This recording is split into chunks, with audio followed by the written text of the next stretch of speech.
Are you ready? Power. You want answers? I think I'm entitled. You want answers? I want the truth! You can't handle the truth! What we've got here is failure to communicate. I'm building an alliance.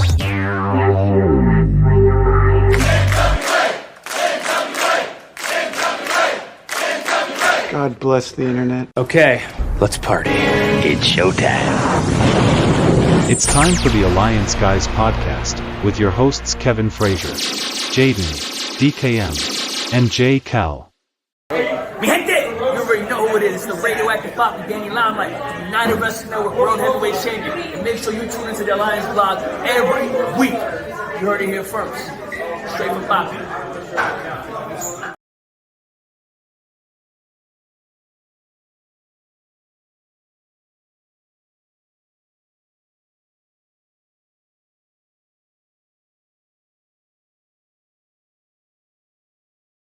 Tune in to the Alliance Vlog Podcast. Shame on you! Shame on you! My name is Ella Indy, and I'm one half of the NWA Women's World Tag Team Champion. And I'm Kinsey Page, the other half of the NWA World Women's Tag Team Champion. And you better go listen to the Alliance Vlog, what is it called again? Podcast, period. Or you're ugly. Period. Pretty Empower approved. Hey guys, check this out. I am officially now sponsored by Dubby. Dubby is a clean energy drink made to give you focus with no crash. If you guys are like me, hey guys, check this out. I am officially now sponsored by Dubby. Dubby is a clean energy drink made to give you focus with no crash. If you guys are like me, you're always needing a burst of energy, especially with one with no crash. Dubby contains vitamins, amino acids, a nootropic, and 150 milligrams of caffeine. It keeps me awake with no jitters, guys. Check it out. Merch link is in the bio. Dubby. What is up, everybody? Happy New Year. Welcome to the Alliance Guys podcast, a presentation of alliance-wrestling.com, your number one source for news and information for the National Wrestling Alliance. My name is Jay Callen. With me, of course, are my two friends, my two confidants, the other Alliance Guys. No. These Alliance Guys, both Jaden and DKM. Gentlemen, welcome to the show. Happy New Year. Happy New Year. Did you forget how to do all the technical stuff? Yeah, I never knew how to do it. That's the problem. He's got a point. So what's up, fellas? Not much. Feeling.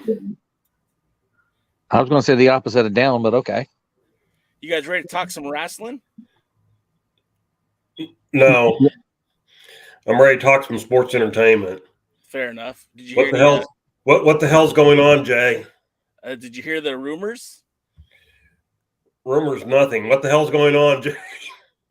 What do you mean? What's going on? Why are you letting Vince McMahon come back? Oh, yeah, like I let it happen. Look, I'm sure it was you.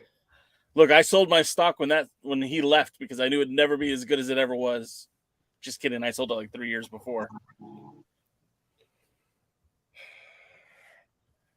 Jaden, you know about wrestling. What do you think about Vince McMahon's return to the WWE? I mean, look, I know this is an NWA podcast. I know we're here to talk NWA. That's what we do each and every Thursday, what we do for the last 52 weeks. However, this is kind of a big deal. This is big news. Jaden, give me your thoughts on this. I wonder if that means that we'll see Bruce Tharp returning to the NWA now. Don't you wish that evil on me, Ricky Bobby? Yeah, honestly, I didn't. I saw it coming. I think, Stevie Wonder saw it coming. But wasn't she lovely? Yes. Very superstitious. Yeah. But I kind of saw that coming, and I think, like I said, everybody else probably saw it coming too. Hopefully it's just to sell the company and then he'll be out. But who knows? Maybe we're going to see a whole new crop of people showing up in the NWA soon. Yeah, EC3 has been kind of one of those guys that came from the WWE after he was dismissed and he's really the only one that's kind of stuck around from those releases from the WWE. DKM, what are your thoughts on McMahon's, pending return to the WWE? Well, all you people who kept saying you'll do X or Y or B or Z when hell freezes over, you're about to get really, really busy. I like Jaden. I can't say I'm 100%. I'm surprised at the timing, but I don't know that I'm surprised that he's come back. The way it's being presented as he's basically saying he won't sign off on any new agreements, or because everything's coming up with Fox and USA and everything, and it would not be a surprise to me at all that Fox drops them. And so he supposedly won't sign off anything unless he can come in and either negotiate those new deals, or better yet, negotiate for the sale of the company. If they sell it, it would probably end up in a WWC universe where in 10 years there won't be a WWE anymore. So we're going to be an interesting point in wrestling history. And but that's okay, because our fearless leader, the Pumpkin Smasher, is making sure that WWF doesn't die, as he's now apparently bringing back all their gimmicks. So Yeah. I know we're all excited about that.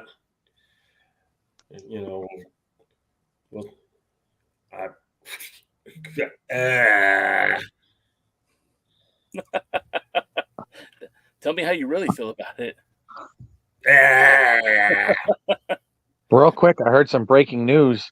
I guess it's not breaking news. I was just, for some reason, part of a chat where they're talking about Tony Khan wants to buy the WWE, or should buy the WWE, or something like that. Sure, why not? He could buy it like they did WCW. It would be perfect. Let's think about that for just a minute, right? Just let's humor that idea for just a second. Tony Khan is convinced that he needs to book every second of AEW programming. He's convinced that he also needs to book every second of Ring of Honor programming, which is not, admittedly not enough, not a lot right now. That guy would literally kill himself trying to produce 16 hours of pro wrestling a week, right? Wrestling wouldn't be that lucky. If you had the opportunity to buy WWE, had enough cocaine, but would you keep ROH? Yeah. I would dump it quicker than I wouldn't even dump it. I'd just put it on a shelf somewhere. Well, see, here's where I think I see value in Ring of Honor. Maybe I'm the only one, right? But I would keep Ring of Honor. Have you guys ever heard of a wrestling promotion out here in Southern California called Pro Wrestling Guerrilla? Unfortunately. Okay, so what Pro Wrestling Guerrilla is basically they're not very consistent with their storylines. It's just basically the owner, the promoter, the booker, whatever you want to call him, Super Dragon, his only intention is to put on the best possible wrestling he can. That's his mission statement, to put on the best wrestling show he can. And it's not like a episodic. It's not like there's a continuity with storyline. It's just, I'm going to put on the super show, the best show that I can. And I'm not saying like that's what I would do with Ring of Honor, but what I'm saying is you could have a promotion like Ring of Honor where you put some of your lesser known talents, people that need seasoning, much like NXT, and just do shows basically right out of Delaware or not Delaware. Where do they run? Where do they? Where was their base of operations, Jaden? Do you remember? Originally it was Baltimore. Well, originally it was Philadelphia, but then it was Baltimore. Let's go back to, let's just say Baltimore, and just have them do monthly shows in Baltimore under the Ring of Honor banner, and just put on a top tier wrestling promotion with the independents and some of your guys who were just not ready to carry live programming on AEW. Well, the problem with that is if you buy WWE World Wrestling Entertainment, one of the things you get with it is NXT. Yeah. And so if I'm going to have a developmental brand, I'm going to use NXT. See, I mean, look, I don't know that, while you're at it, let's buy MLW and NWA and everything like that and, run all these separate promotions. Don't give them any ideas. Well, my point is there comes a time when all of those things end up like Dark and Dark Elevation and Dark the Night Before. And Velvet After Dark. Velvet After Dark, Jay After Dark, all those things. And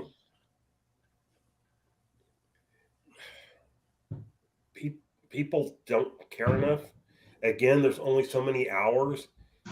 And, let's be honest, Tony Khan doesn't book anything differently. I mean, I can't tell the difference between a Ring of Honor match and a AEW match. And I don't know that there is a difference. Well, there isn't. I mean, even when, what did WWE learn when they brought back ECW? You're not the original. You don't get the fan support from the originals. Doesn't matter how many wrestlers you stick in that may have wrestled for them. You're not what they were. And places like ROH, even NWA today and things like that, some of their support are people saying, yeah, screw the man. Well, when the man owns it, what do you care? Yeah. And, Luthez is still waiting for someone to fill the sports base, and it's not going to happen because nobody thinks that's what people want. So, I always found it funny because wrestling promoters, no offense to Jaden's boss, Dr. Z, but wrestling promoters tend to be idiots because they'll on one hand criticize WWE and then on the other hand try to book every old WWE star they can while running similar storylines to WWE. And it's just like, that's what makes Dog special because Dog, actually puts out old school based wrestling. So, yeah. Dog is 99.9% serious and patch. Exactly. Well, don't forget about Dave Dahl. Well, he's serious, just seriously bad. Sorry. Well, that one. And Patch is at least seriously himself. Serious as a heart attack, but it's also as insane as in the membrane. Exactly. Real quick, I want to point out what our pal Pole Jump just posted. For you guys who don't know, just real quick backstory. Pole Jump used to be on the old Alliance blog message board. And Pole Jump always had a very strong opinion on how wrestling should be done. And I know that more than one of us told him, well, if you think you know so much, Pole Jump, then why don't you go do it? And sure as shit, man, that guy went out there and started promoting wrestling in Australia and has had, I don't know, probably at least a dozen shows, if not more, in the last couple of years. And I'm proud as heck of the guy to be able to do that. But he says that the best thing in his opinion for the WWE is for some major media network to buy them up and just leave the existing management in place. Tony Khan ain't it, Chief. And I tend to agree with that. I think, just getting back to, I'm sorry that I interrupted what you're talking about, DK, but I feel like in this situation, the best move for the WWE at this point is if they're going to sell to somebody like Universal and just allow Universal to purchase the assets, That way, Peacock becomes a lot more affordable to run, right? They're not paying for the content because they're creating it themselves.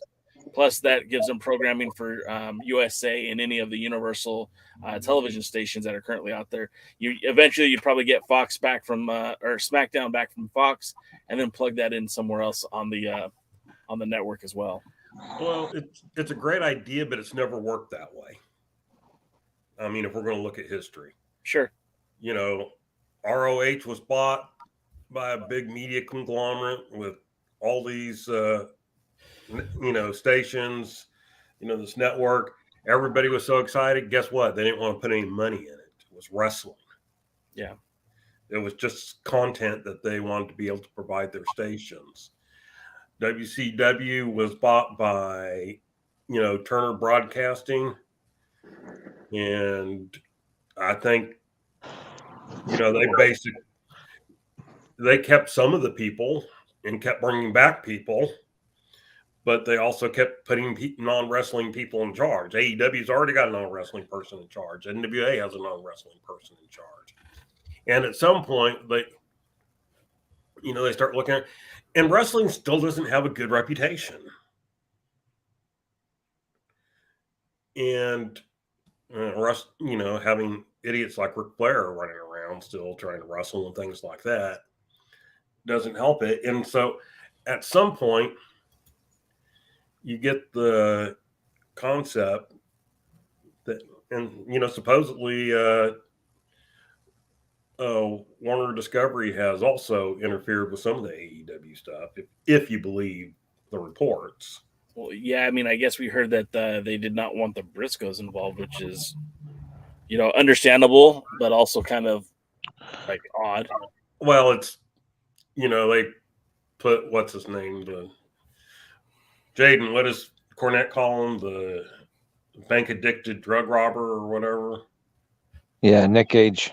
Nick Gage, they put somebody like Nick Gage on, but supposedly you can't have the Briscoes. It's because of a tweet from 10 years ago that was insensitive, and that he's apologized for 900 times.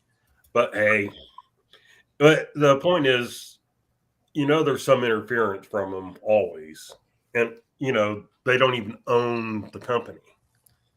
Yeah, and that they interfere and stuff like that, and so. It sounds great. Oh, sell it to Universal, sell it to Fox, sell it to Paramount, sell it to whoever. Truth is, they don't care about it. They're not going to promote it. They're not, the way you would think that they're going to. It will actually become a small part of the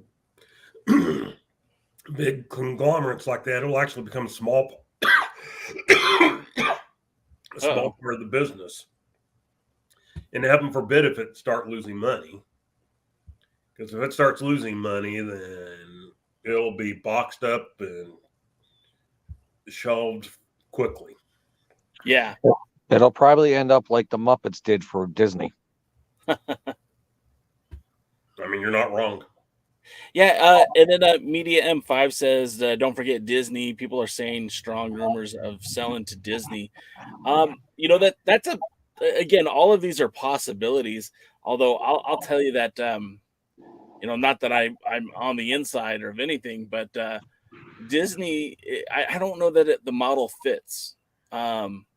Disney at one point owned the most wonderful baseball team ever, the Los Angeles Angels of Anaheim.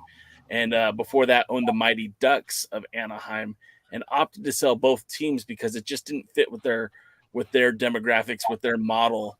And shortly after selling those two properties, ended up buying, everything else I loved as a child, like, Star Wars and the Marvel universe and all that stuff. I could see where, they have the money. I could see where they could benefit from the content, but I also feel like it would be more of a liability for Disney to be in the wrestling business. And that's why I just don't think that's a realistic option. Look, Star Wars fans aren't happy with Disney. The Marvel fans aren't happy with Disney. I just want to say for the record, like, I am not that person. I'm very happy that Disney owns those products because I love watching all of them. But I'm just saying, there's, there's nothing out there that's going to universally work. Yeah. And just, it doesn't matter who it is. It doesn't matter who it is. The chief executive ain't going to give a shit about him. It's, and that's the way it happens. And people come and people go, and, AEW's one executive change away from losing Turner, because at some point it could happen.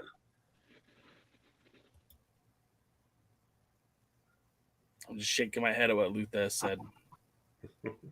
He's on the list.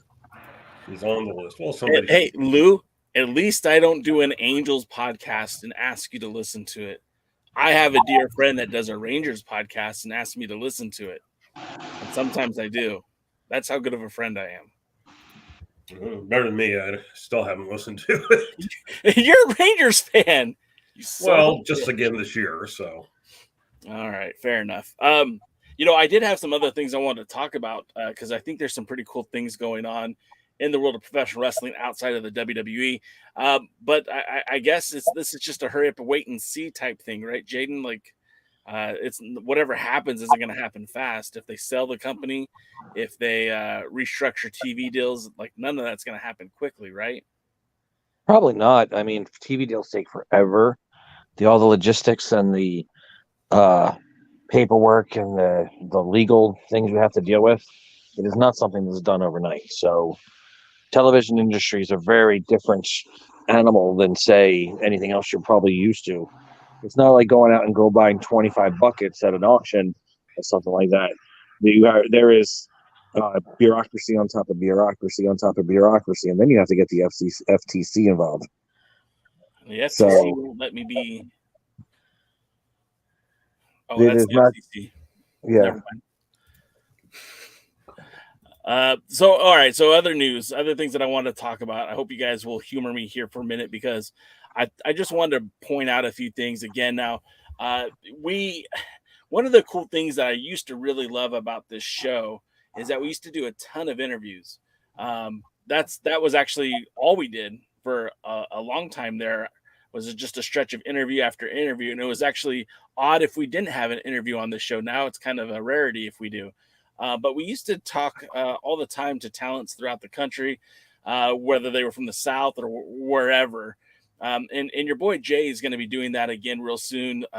We have a couple interviews already scheduled for next week. We'll be talking to Bad Dude Tito from New Japan Strong, New Japan Pro Wrestling, Championship Wrestling from Hollywood. The week after that, we'll be talking to Strong Boy Mims, about the NWA and, of course, wrestling in his local area. But the other thing we used to cover is all the news and information that was coming out of pro wrestling. We would highlight championship matches that were coming up. We would talk about all the events that were coming up in the next couple of weeks. And one such thing that's coming up is on January the 14th, we know that Kerry Morton will be defending his World Junior Heavyweight Championship, and he'll be defending it in Chicago at Freelance Wrestling. The show's going to be called Any Given Sunday.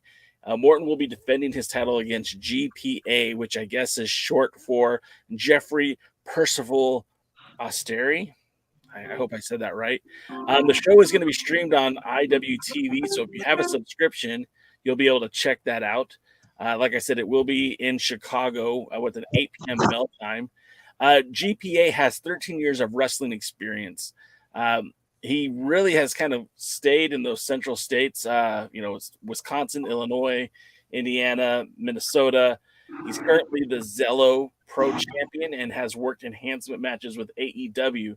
So if you're a fan of Kerry Morton or junior heavyweight wrestling, that's a matchup you should probably check out, especially if you have a membership to IWTV. We know that Kerry Morton recently defended the title in GCW. Jaden, what do you think about Kerry Morton getting out there and defending that title? I mean, he's already has like 3 defenses since winning the championship. I like the idea that he's defending the championship, and he's defending it against a wide variety. Sometimes think he should be more selective in where he goes, but I guess, you go where the paycheck is. And, I wish again he was a little more selective on where he was wrestling at. Some things do have a bit of a negative reputation, but right now the NWA has a negative reputation, and they don't really shy away from working with people with controversy. So I guess it's not that big of a deal. What are your thoughts, DK? Well, I have a hard time getting past my Morton bias. Honestly, it's good if he can get out there and defend the title. But like Jaden, I think where kind of matters too. And who kind of matters a little bit. So, we'll see.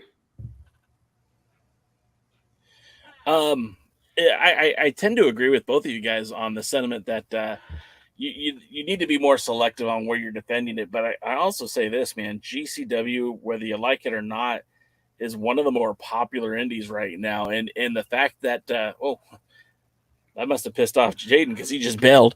I mean, it's not really even debatable. They're a very popular wrestling promotion currently, and their tour on all over the United States. Matt Cardona famously held their title. Of course, we saw John Moxley hold the belt for some time. The aforementioned drug addicted former bank robber Nick Gage was a former world champion there. And Kerry is really gotten some heat with the GCW crowd. It's kind of funny that I don't know about you guys. I don't really like Kerry Morton in the NWA. I don't like him as a babyface. I think he'd be way more suited to be a heel. But he's getting a lot of heel heat with that GCW crowd. How do you feel about that, DKM? Well, one thing I'll tell you is I don't think GCW is as big as it was a year ago. Okay. I mean, I do think they're next big. I mean, I'm not saying they're not popular, but they're not as popular. Okay. And I think they'll probably fade over time. It's the nature of wrestling. Every next big deal disappears. And so, I mean, I'm like you. I might even learn to like Kerry Morton if he was a heel. I certainly don't like him as a face. Certainly don't like his current hairstyle. He needs to put a little more work in at the gym. Yeah, we had a discussion on our Discord server about who we'd want to see Kerry work with, and a lot of great names were thrown around. Of course, friend of the show Ray Jazz was mentioned, former Dangerous Adrenaline Wrestling Gladiators champion. The name Speedball Bailey was mentioned, who's a phenomenal athlete, does all kinds of incredible things in the ring. Some other names were mentioned too, and I just kept thinking, Clark Connors from New Japan Strong, Carl Fredericks, formerly of New Japan Strong, who's I think right now is a free agent. And I just kept thinking, like, man, all those guys look so good. They've spent time in developing their bodies.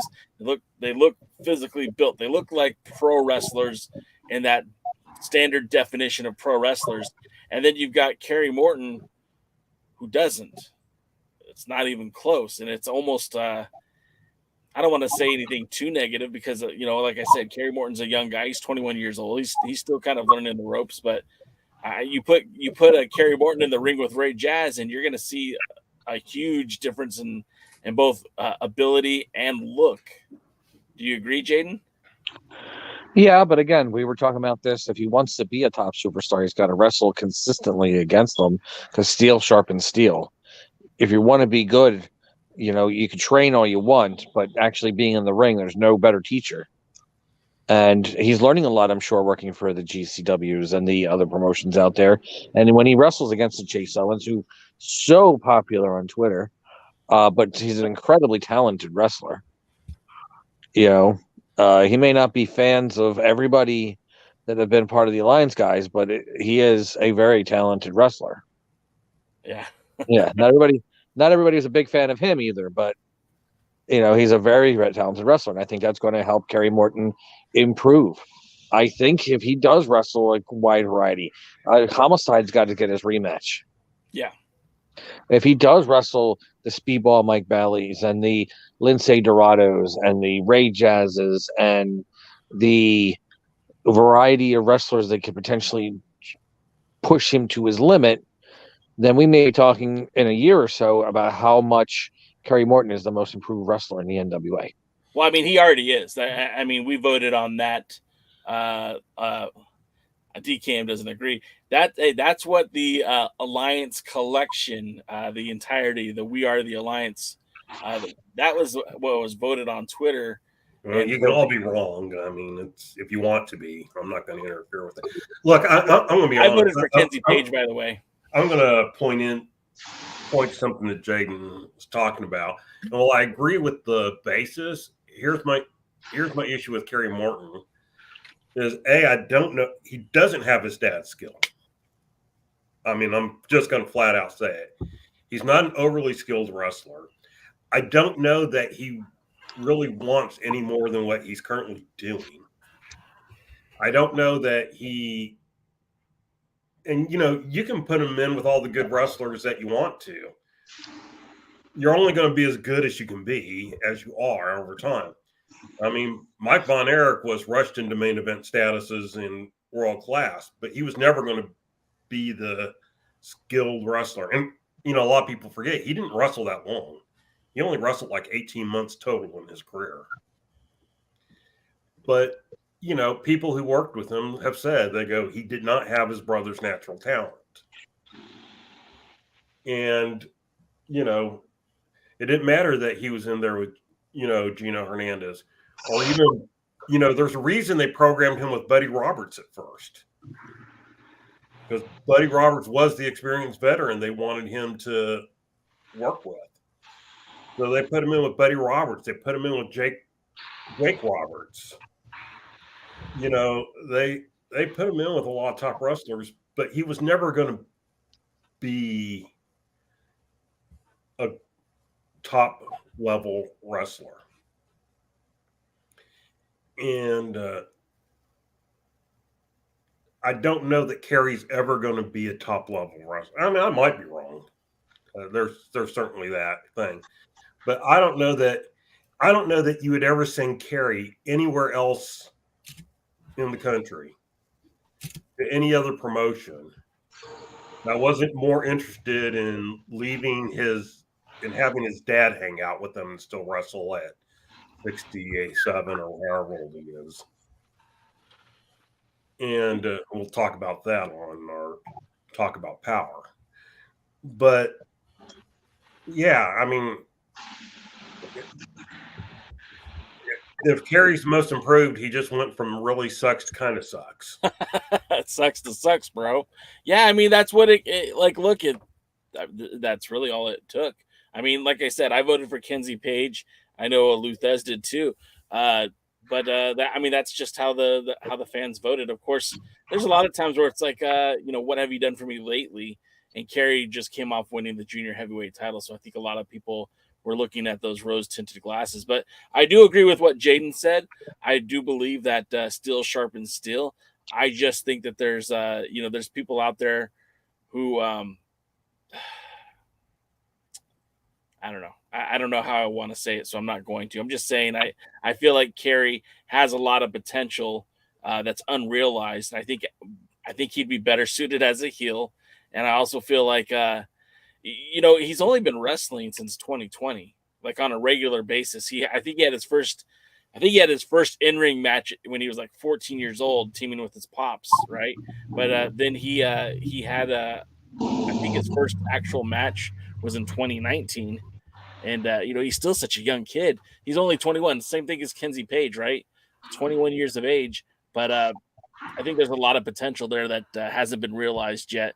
And I feel like the more he gets in the ring there, like Jaden said, with some of the tougher talent, I think you're going to see a better version of Kerry Morton. I think he's Eric Watts reborn. Oh.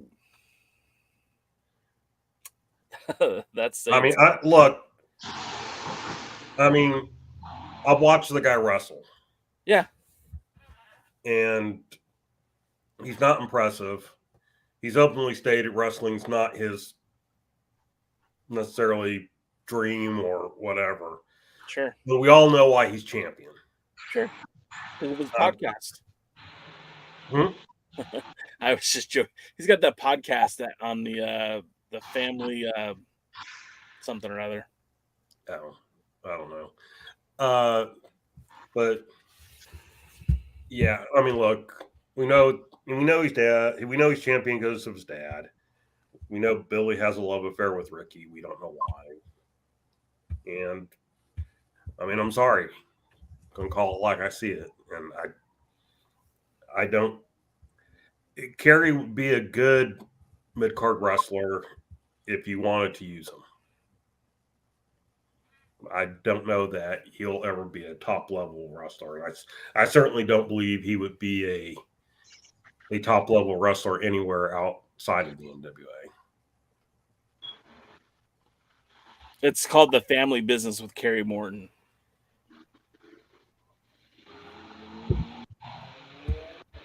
All right. All right. So other than that, the other news that I wanted to but talk about was, the NWA is going to be doing their, let me rephrase that, the Love Alive charity, which is a great charity that's from the Elijah Burke, the Black Pope, out there in I guess it's like Tampa, Florida. Jacksonville, Florida. He does a lot of charity work out there, trying to help out the inner city and people in need. In fact, I believe DKM and I both donated to the charity at the Hard Times pay-per-view. They're holding their Duval Brawl number 5. And we'll talk more about that show next week. But specifically, we know that Kamille will be on that show as she continues her tour of world domination. She will be defending the Burke there. Like I said, we'll talk more about that next week, but we also know that on the scheduled card, there's also going to be a VIP meet and greet, which has been advertised as both AEW's Red Velvet and Rebel. So they'll both be on that card. And, if I'm going to guess, I'm going to make an assumption, I would imagine either one or both of them could be in the ring against Kamille. We know that Kamille just got finished with her UK pay-per-view. Not pay-per-view, her UK experience where she defended the title in the United Kingdom for UPW. We know that she's been to Mexico to represent the NWA when she wrestled Taya Valkyrie. And we know later this month she'll be in Canada again defending the Burke for the first time in Canada in the Lightning One era. I want to ask both of you guys, is Kamille like the prototype of what an NWA champion should be at this point? Yes. Technically, she's kind of copying the original run of what Nick Aldis was in his NWA Lightning One era. But it's a good idea to get out there as a champion and defend the championship. Are you a really champion if nobody sees you? I mean, I know they're quintupling probably their viewership by moving back to YouTube, but if you're a champion, you need to defend it. If you're not defending the championship, you're Tyrus. But oh shit, you're not a champion. To be the man, you got to beat the man, and to continue to be the man, you have to beat some more men, or I guess in Kamille's case, beat the crap out of the women. Do you see that as being a benefit to the NWA at this point? Me, yeah. The NWA's got to get their name out there. I know our good friend Big Chris Dog was talking about a niche audience. Well, that's all the NWA is a niche audience. And to grow that niche, you have to get the name out there. So there's a lot of people who have no idea who Kamille is, or no idea what even the NWA is, or they think it died in multiple times after WCW, after ECW, after TNA, after Bruce Tharpe, or died during Bruce Tharpe. But they need to know that those letters still mean something and that they're still going on. And here's a champion, that's somebody that you could be proud of as a champion. And Willie Bowen, Tyrus is a liability to every buffet in the country. DKM, what about you? Yeah, I mean, I'm probably one of the rare people. I like Kamille not only as champion, but staying as champion for a while. I see no need to take the title off her anytime soon. As long as she's out there and she's defending and working, and and she's worked some pretty good places too. And somebody's leaking. I don't know. I wish she was a model that others would follow, and that I think she's convincing as a champion when she goes out. And so she's someone who you could see holding a title in another company. And, that's really what you want. I think MLW kind of has that with Hammerstone right now. He wrestles everywhere. But he's somebody who you go, yeah, I could see him being champion somewhere else. So I could see him, climbing the ladder and in one of the bigger promotions. I can see Kamille climbing the ladder in one of the bigger promotions. So it's just, which is kind of my problem with their other two world, champions right now, singles champions. Tyrus is not somebody who you would see being a world champion anywhere else. And Kerry's not a person you would see being a world champion anywhere else right now. I don't know that Kerry's a person you'd see being the TNT champion right now. Right. And it's just like, you work with what you have, but you really need to commit to talent. And it's something that Billy Corgan doesn't seem to like to do. And, outside of his scant favorites. Yeah. I mean, let's face it, two of his men champions right now are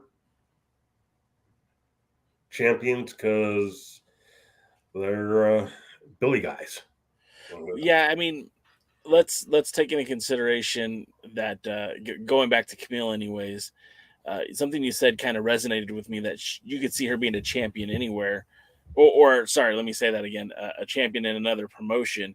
Yeah, like Kamille, like, would any of us have been shocked or like blown away if she would have beat Taya Valkyrie at AAA and won the Reinas de Reinas champion? I mean, I don't think I would be. But with that being said, somebody like Tyrus, like, the only place Tyrus makes sense in these weird times is in the NWA. A part-time wrestling promotion for a full-time TV commentator, a news commentator. Wrestling is obviously not his primary source of income. He has definitely taken, I would say, a lot more serious approach recently. But you could look at him in the ring; he's improved, but he's still almost laughable in terms of pro wrestling. But like, also, with that being said, legitimately, if he wasn't so bad in the ring, who could beat a guy as big as Tyrus? It doesn't make sense in AEW, doesn't make sense in WWE, but it kind of makes sense for the NWA. I don't know that it makes sense for the NWA. We got some weird times in the NWA. Some weird times where a television host that's all the way down on like the Q level, and the TV host is your world champion. That's some weird times. You got some weird times when a son of a wrestler, a third generation, he cannot wrestle like his pappy. He's a champion. We got some weird times. We got some weird times where the biggest, tallest superstar is the women's champion. Probably the best one, too. I got some weird times. Well, The best news of this is that so far we know that Jaden cannot do a Dusty promo. But you know what? I'm clipping that, and that's going to be available on TikTok or something because that was amazing. Daddy. Daddy. Right on the edge of a lightning bolt. Woo! Jesus. So like I just again, there's a lot of interesting things going on. The other thing that I wanted to bring up too was this whole United Wrestling Network. I got one more. What's that? I got one more. Oh, let's hear it. We got some weird times where Kamille wines and dines and with kings and queens, and Tyrus, the world champion, eats nothing but pork and beans. Oh, Jesus. Okay, that was the best one. Clip that. Hopefully he's putting a timestamp right now somewhere. Yeah, it's 5:48 on the West Coast time, which means we've been on the air for about 48 minutes. Yeah, we got it. Oh shit. Luther says when those edibles kick in. No, I believe Jaden's completely sober at the moment, so that's what's so that's what's sad. Yeah, I'm only drunk when I'm watching the NWA. Like I was going to start watching Power. I got about 3 minutes in, and then I just completely shut it off. Of course, we've got the red carpet rumble heading to, for the first time ever, Mesa, Arizona, just outside of Phoenix for the, like I said, the red carpet rumble. It's going to be headlined by, actually, there's going to be a lot of AEW talent on this card, but specifically, we got Eddie Kingston taking on our boy Danny Limelight. He's a friend of the show, don't you know? And the card, I'm trying to pull up the card right now, but the show actually is starting to shape up to look pretty good. Of course, the red carpet rumble is kind of like the highlight of the United Wrestling Network pay-per-view itself is the actual rumble, but you have the world title match between Kingston and Danny Limelight. Let me pull up the card here, but first of all, Jaden, how do you feel about Eddie Kingston coming into challenge for the United Wrestling Network world title? I don't think AEW is doing anything with him, are they? Not at the moment. It's a name. Where he wins. Yeah, right. It's a name that has one hell of a promo. He could build that match up. If worked right, would be pretty good. I mean, he's not Bryan Danielson in the ring, but he's just competent. And against the good, putting the match together right, it would be probably entertaining. And that brings some attention to the United Wrestling Network Championship. And I love the current champion and the former champions. They both are very, very talented, but they weren't going to break the doors down with the public knowing who they are. At least some people know who Eddie Kingston is, and I'll hopefully bring some attention to the United Wrestling Network and its champions. And maybe this podcast. Yeah. You know, it's actually interesting is that it took years and years and years and years and years and years to fill the United World title. Right.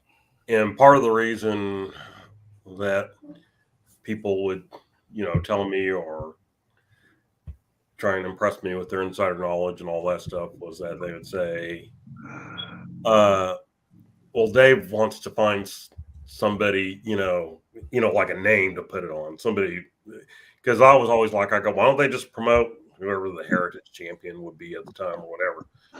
And I'd be like, well, do you really see him as world champion? It's like, well, I mean, he's their top champion now. Yeah.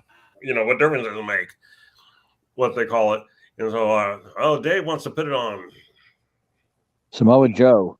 Yeah, but I mean, I don't know that was a name that was said, but something like that. And then the first three people that hold it are, and no offense to any of them, except for Dickerson, who I never liked. Dickinson. Yeah, it was on purpose. Anyway, fair enough.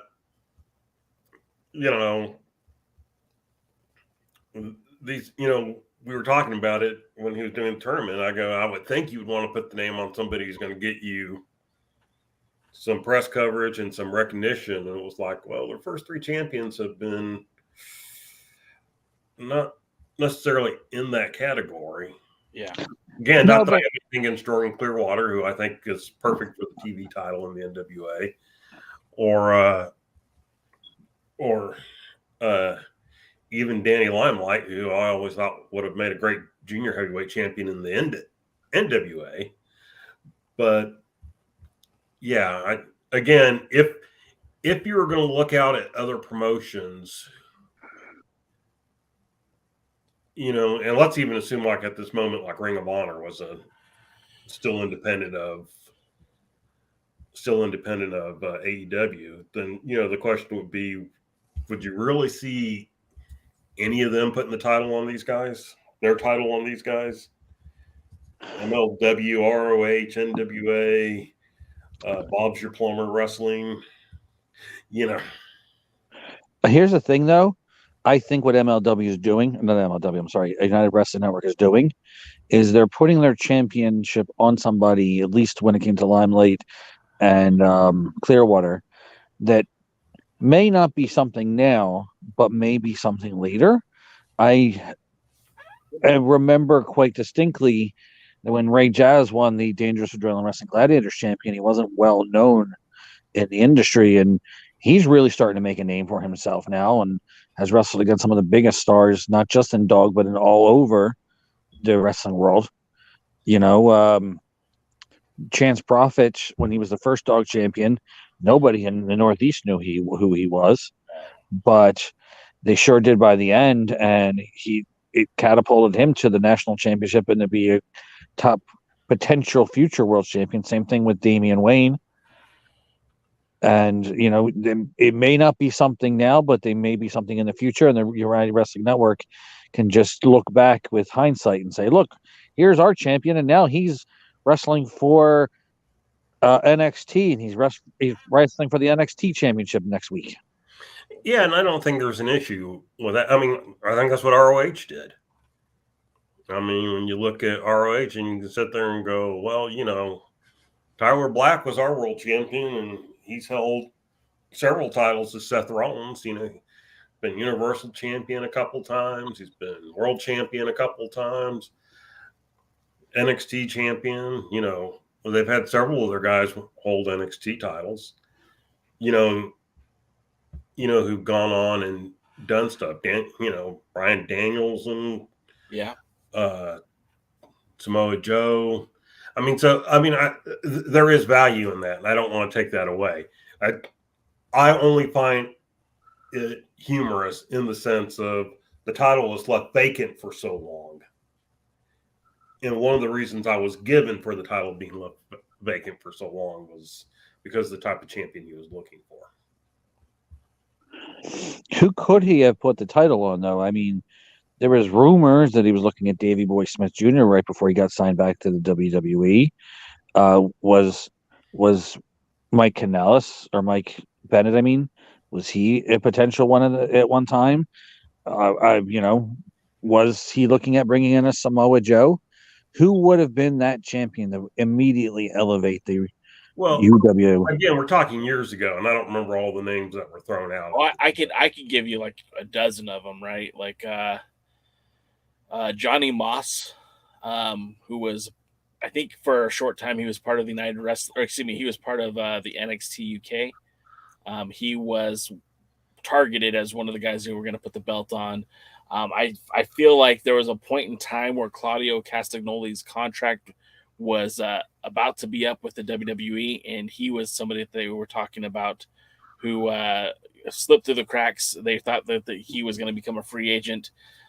You got to remember, Dave Marquez has a lot of extended relationships with a lot of these talents, and although that never came to fruition, it's at least plausible that if Claudio were to not work with the WWE, before there was an AEW, like maybe that would have made sense for him to be a United Wrestling Network world champion. I know Carl Machine Gun Anderson was invited to have that opportunity.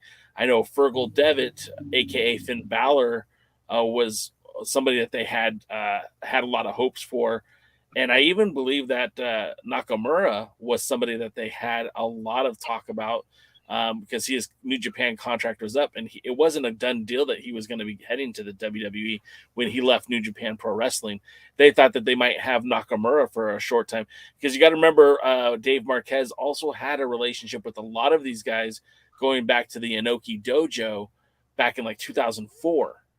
And as then the vice president of the United States operations, they were producing a New Japan program out here in Southern California at the Santa Monica Dojo, where they were doing it was kind of a hybrid between Ring of Honor, New Japan Pro Wrestling, and what would become Championship Wrestling from Hollywood. So you had talents like Nakamura would wrestle under a mask. You had Machine Gun. You had who else? You had excuse me, I'm now forgetting some of the guys that were out here. You had Minoru Suzuki. Yes, who wrestled out here for a short time. And they had a lot of talents that would come back and forth between Japan and the United States. Of course, a lot of us remember Ricky Reyes and Rocky Romero's Los Cubanitos, or Rocky Romero had a lot of success in New Japan. Now I believe he's working for the front office now with New Japan Pro Wrestling. And during that time, again, Machine Gun, Balor, Nakamura, these guys were coming back and forth to the U.S. and Japan. That could have happened. Did it? No, of course not. Obviously, the history proves that it just never happened. But those guys were all pegged as potentially United Wrestling Network world champions. Of course, that was never going to be Adam Pearce. It was never going to be Colt Cabana. But those names were at least some of the names that were pegged to get that opportunity. And of course, when AEW opened up, it changed a lot of things. I don't know that Mike Bennett was ever really considered, but he sure as hell would have made a great champion. I mean, his match with Aldis at the first Primetime Live proved to me that beyond a shadow of a doubt that he could have done well in that role. And in the tournament when they had to crown that United Wrestling Network world champion, Bennett looked amazing. I mean, he was in the ring with guys like Kratos, and Kratos threw him around the ring, and he still looked like a champ. He had a great match, I believe, with Kevin Martinson, and again with Davey Boy or Harry Smith, excuse me. And then of course in the finals when he wrestled Chris Dickinson, it was a very competitive match, very back and forth. And if you guys still have like those old Primetime Live episodes saved on Fight, I mean, you go back and check those out. He was the real deal. Bennett would have been a fine champion. I thought Danny Deals was the real deal. No, Danny Deals is no deal. I actually, just me, myself, and I, after the Dick got hurt, I probably would have actually put the title on Bennett until the Dick healed up again. And you could use him for doing whatever. And of course, then he got injured anyway. I felt bad. I really did feel bad for Dave Marquez, who, despite the fact that I think sometimes we annoy each other, I really do like Dave. And can I tell you someone who I would have used? Sure. And I'm still shocked that they didn't because they had the opportunity to. Willie Mack. Yeah. Willie Mack would have been Willie Mack. If you guys have watched, by then he'd already been to Impact. Yeah, but I think he was on his way out when he actually had his title match with Dickinson. Yeah. A lot of people thought he was going to win that match. Yeah, I did too. 100%. I thought he was. Willie Mack is a guy that if you only know him from his work in Impact, you're really missing out. He was way over with Lucha Underground. Impact, I don't think he had the impact that he would have hoped for. But when he goes to Mexico and he wrestles for AAA quite often, he wrestles for the Crash. I've been there to see him live in Mexico.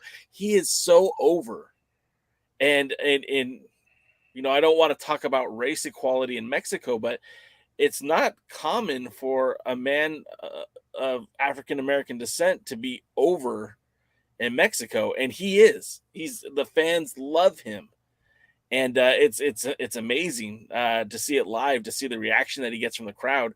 He was certainly a guy that I thought they were going to put the belt on, that they didn't. I was surprised that they put the belt on Jordan Clearwater, to be quite honest. But he had a great run as champion. I mean, he went through Frankie Kazarian, he went through Chris Adonis, he went through Carlito, Colt Cabana. I mean, I'm not saying that those were huge names in the industry, but they're not slouches either. I have a question. Did the Son of a Dick get canceled? I think he did. I think he basically put his nose down and is gone kind of silent, because he was supposed to, he had a New Japan contract, and I don't know if that got voided or what. I know that there was lawsuits that were filed. I didn't really follow it, because honestly, at that point, I was just disappointed to hear that was who he was. Obviously, you're innocent until proven guilty, but sometimes when there's smoke, there's fire. So I just kind of distanced myself from him. But I haven't seen him show up in New Japan Pro Wrestling, and I haven't seen him publicly wrestling anywhere. All right, well, I have two things. Yeah. At some point here, we need to get to the NWA, because apparently their POWERRR that's live on January 31st is going to have this amazing match that we've never seen before. The Fixers versus the Country Gentlemen for the U.S. Tag Team Championship. And I have to step away for a minute, but when we get back, maybe we'll actually talk about this weird episode of Power that I watched. Because I honestly, the time I was out, never watched a single NWA episode. And so I'm literally coming back about 4 weeks. 4 weeks. Yeah, however long I was. I don't know if it was 4 or 5 that I missed, but certainly I never saw I haven't seen any of the championship series, and I'm kind of sad that I have now. But let me finish talking about that. Was a program that was so bad they had to do it again to prove that it's still bad. Take your break. Let me finish talking about the United Wrestling Network. When you get back, we'll talk about Power. So right now he's trying to talk bad about him. Yeah, son of a bitch. No, I love DK, actually. That's just me joking. Other matches that are scheduled to take place at the Red Carpet Rumble, and this is kind of a interesting matchup. It's going to be, now we're all black. It's going to be Marina Sharif from AEW taking on Zeta Zhang. Now, Zeta Zhang was one of the first NXT signees who was of Chinese descent. And she's got a history, a background in MMA. So her versus Marina Sharif could be. Is that Marina Shafir? Shafir, excuse me, Shafir. Thank you. You need to throw an N in there somewhere. Yeah, I didn't put an N in there. I just added an extra vowel, I think. Marina Shafir and Zeta Zhang. Again, the storyline has kind of been developing in the United Wrestling Network about who's the baddest bee. So this is kind of an exciting matchup. Also, the United Wrestling Network tag team titles are on the line when my favorite tag team, the Reno Scum, will be defending against Midnight Heat, which is another really good tag team. That match will take place at the Red Carpet Rumble. We're also going to see Colt Boom Boom Cabana will be on the card. Ortiz will be at this show. Joey Janela will be there. I know you're not a Janela fan. Neither am I, really, to be honest. But Hammerstone will be in attendance. Hammerstone is a native of Arizona, of that Phoenix area, so I'd be shocked if he didn't show up on that card. The aforementioned Willie Mack, Bad Dude Tito. Some of these names I'm not familiar with, like Sean Dean. I've never heard of Sean Dean, so I don't know who that is. He's James's brother. Oh, okay. But it's going to be a cool night of wrestling. And then I believe, I could be mistaken, but I believe the United Wrestling Network Heritage title, excuse me, is it the Heritage or TV? Now I don't remember. hold on a second. Give me a second. I'm going to pull it up here real quick so I don't sound too stupid. Don't worry, Jay. You cannot sound any more stupid than you already do. Thank you. The Heritage Champion Kevin Martinson will be wrestling against Davey Richards. That match, I think, might steal the whole freaking show, to be quite honest with you. And I'm a huge Danny Limelight guy, but you know, a lot of people sleep on Kevin Martinson, and that guy is a very talented wrestler. I'm actually kind of surprised that he never really got a lot of play outside of Southern California. But yeah, I'm excited to see this event. I will be there live on January the 14th. That will be the same day as the Duval Brawl. So I chose which side of the fence I'll be on. I'll be in Arizona to see that show. And of course, if you guys are following us on social media, just stay tuned. You'll see a lot of photos and stuff. But Jaden, is that an event or some of those names? Would that compel you to order the pay-per-view if it was a pay-per-view? That's potential. I mean, I always liked Davey Richards. He's been one of my favorites to watch in ring for a very, very long time. Danny Limelight is, to me, the best UWN champion that they have, and I think it's going to be a highlight for him and a highlight for fans who haven't seen him before to see him wrestle on this card. So it's going to be something I do think I might see. Yeah. What date is it again? It's January the 14th, Saturday. If I'm not working, you know, if Dr. Zirconium doesn't put me to work, because I know we got a lot of irons in our fire for Dog, I think it might be something it could be done. One other question I was going to ask you that now just slipped my brain is, you know, with the fact that the United Wrestling Network has such an open door on its roster, and we're seeing guys from AEW, we're seeing guys from New Japan Strong, we're seeing guys like Bad Dude Tito literally was in the UK just a few months ago wrestling for New Japan Pro Wrestling, in Japan wrestling for New Japan Pro Wrestling. Is that something, when you see a promotion have matches set up like that and have talent literally coming in from all different walks of life, different wrestling promotions, like almost like a mini Forbidden Door, do you think that's good for pro wrestling? Do you think that's bad, or do you think that's indifferent? I think it's great for independent wrestling. I think it's bad for Major League Wrestling. I'm a firm believer that why pay to see somebody in AEW when you could pay to see them in United Wrestling Network? Why pay to see them in United Wrestling Network if they're wrestling for Pro Wrestling Guerrilla? You know, I'm a firm believer that the big time companies should lock these people up and only use their talent. And none of this stupid ass forbidden door, open door policy. If they're good enough to be in the company, then sign them. I understand, like, if you have a working relationship, you have one promotion working relationship, but you know, yeah, I don't believe that's something you should do. Wrestlers should be signed to specific areas and only wrestle at one area, like the old territory days. But I'm old, and I'm not quite old enough to yell at clouds like DK, but I just believe that. That said, though, for fans of the United Wrestling Network, an independent, or I guess a multiple independents working together unitedly, I think it's a great thing. You get to have... All right, this is something Dave Marquez and I didn't agree with for the longest time. He always hated when you put like WWF superstar, blah, blah, blah, NWA superstar, blah, blah, blah. And he's like, if they were that well known, then why do you have to put it? But I remember I was always told when it came to marketing, bars and clubs and stuff always make sure they have a Coke banner or a Pepsi banner promoting something that's coming up. It's not to promote Coke or Pepsi. It's to create that association with a successful product and your product.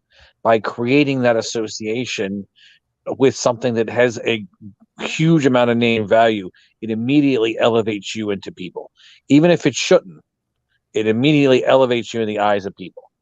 And it's the same thing for what United Wrestling Network is doing by having former WWE stars, for having New Japan stars, for having AEW stars, for having former Ring of Honor stars, for having their own stars.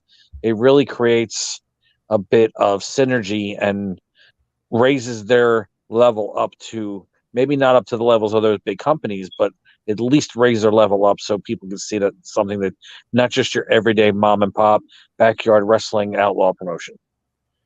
So then the next question I have for you is, and I didn't watch it, and I'm sure some of our viewers here did, but with Wrestle Kingdom, literally on that card, you had talents from all across the globe. You had obviously one of the big matches of the night was Will Ospreay taking on why am I drawing a blank on his name right now? Kenny Omega. Thank you. Jeez. My brain, I don't know where I'm at today. Kenny Omega versus Will Ospreay. Of course, Kenny Omega representing AEW. You had Tama Tonga challenge Carl the Machine Gun Anderson for the Never Openweight Championship, which was strange in and of itself because Machine Gun is actually contracted under the WWE currently. And then you had, guys, Leo Rush was there. You had TJ Perkins there. You had just a huge bevy of talent. Sasha Banks showed up. I mean, with a company like New Japan Pro Wrestling, do you feel like the open door for them is beneficial, or do you think that also hurts the product? I think it is one of the reasons that Japanese wrestling is no longer as big as and important as it used to be. Okay. There is one company right now, New Japan Pro Wrestling, and they are even struggling a little bit because of lack of creating new stars and having to get stars from other places. They've seemed to live on their laurels a little too long right now. And Japan's always kind of done that anyway.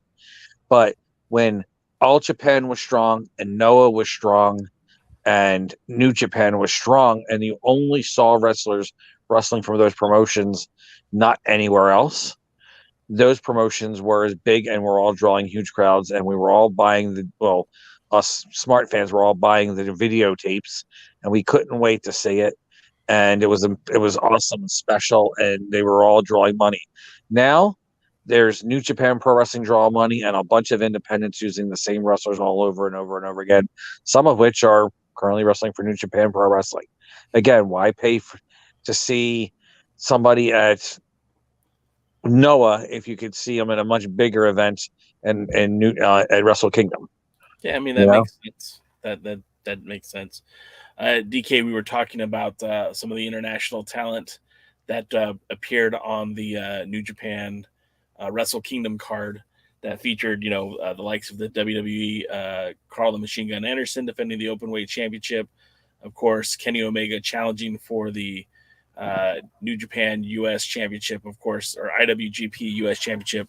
And of course, Omega is a representative of AEW. And then, what are your thoughts on that international open door for New Japan Pro Wrestling? Honestly, I think it hurts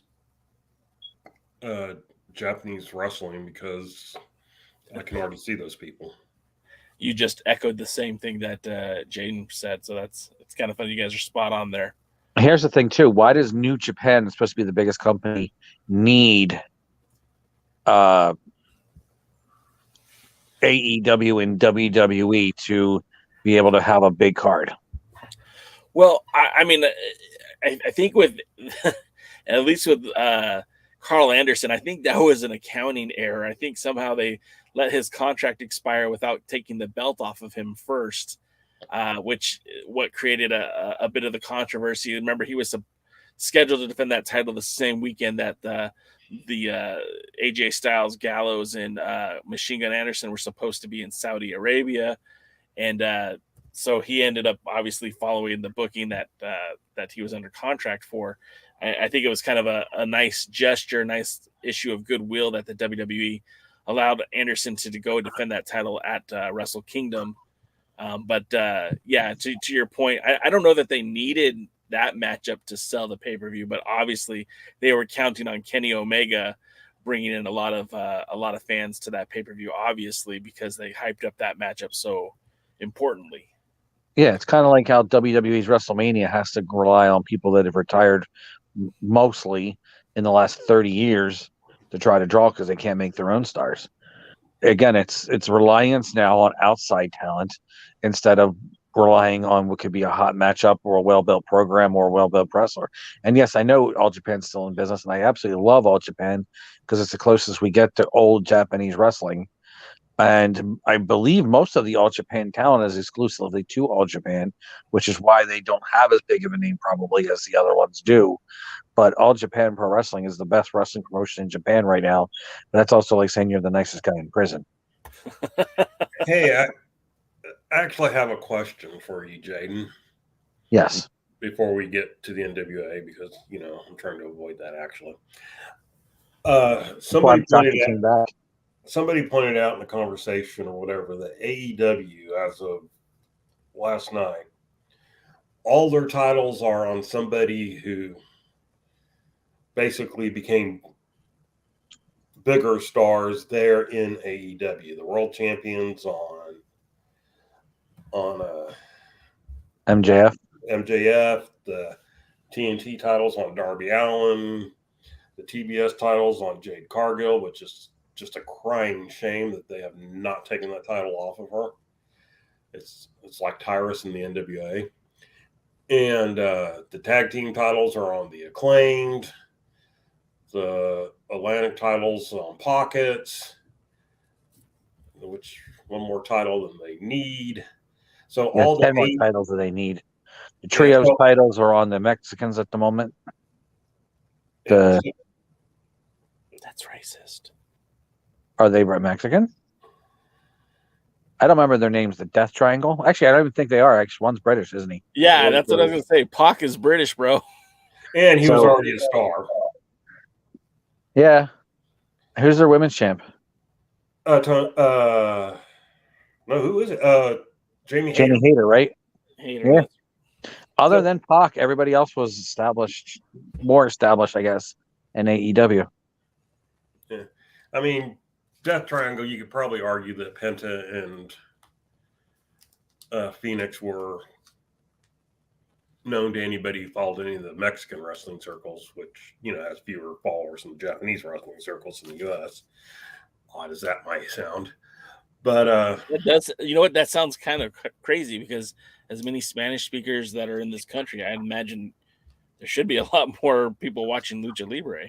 Well, and I think if you were looking at the Spanish Mexican fans, you know, the ones that speak Spanish at home and everything, they probably did know who they were prior. But it was just an interesting thing when somebody said it. And so I forgot about Trio's title, quite honestly. They probably had too. But yeah, you know, all their major titles and even one of the minor titles is are on AEW people. I was just interested in Jaden's. Probably because they're afraid all the other former WWE guys were looking to go back. That's probably why they did that. And honestly, with some of them, it's a smart move. Jamie Hayter has really turned into somebody in professional wrestling. I don't think they did it on purpose. I think it's just because she kind of fell into it. But still, she's improved tremendously too. So I like that. I like the idea that MJF is their champion. He's the biggest potential star that they have if they knew what to do with him. I don't care about the Acclaim, but I don't dislike them. They're just kind of there. They're the AEW's version of the New Day for me, and that kind of played out already for me. New Day is old news, and the Acclaim is just another version of that, in my opinion. But hey, you know, it gets over, and the fans like it, and whatever. I don't think Karen Jarrett likes him. You don't think who likes him? Karen Jarrett. Well, then that should be helpful to them. Seriously, before we get to our actual subject, well, just looking at the Acclaimed, do you think they'll have long-term popularity, or were they a meteoric rise and a meteoric fall? I think they'll last longer because Willie Bowen is pretty talented and is a good big man. And his partner's name escapes me at the moment. Max Caster and Anthony Bowen, because Willie Bowen makes tire strokes, and he's a very talented tire stroker. But yes, we didn't really know is all along. Anthony Bowen was really Willie Bowen. I broke the news. I'm sorry, I killed the kayfabe for you, Willie. I thought it was just resting, but or selling. But yeah, Anthony Bowen and Max Caster, they have talent and they have personality. I have a feeling they'll get really, really popular, and then they'll just kind of be popular because they always were, like the New Day. Nobody really likes the New Day. They just accept it. You know, hopefully they don't come the way of the Fixers, where while I still like the Fixers, a lot of the fans have turned against them. I think, I'll say this about the New Day, or excuse me, not the New Day, but the Acclaimed. One thing you were right either way. What's that? You were right either way.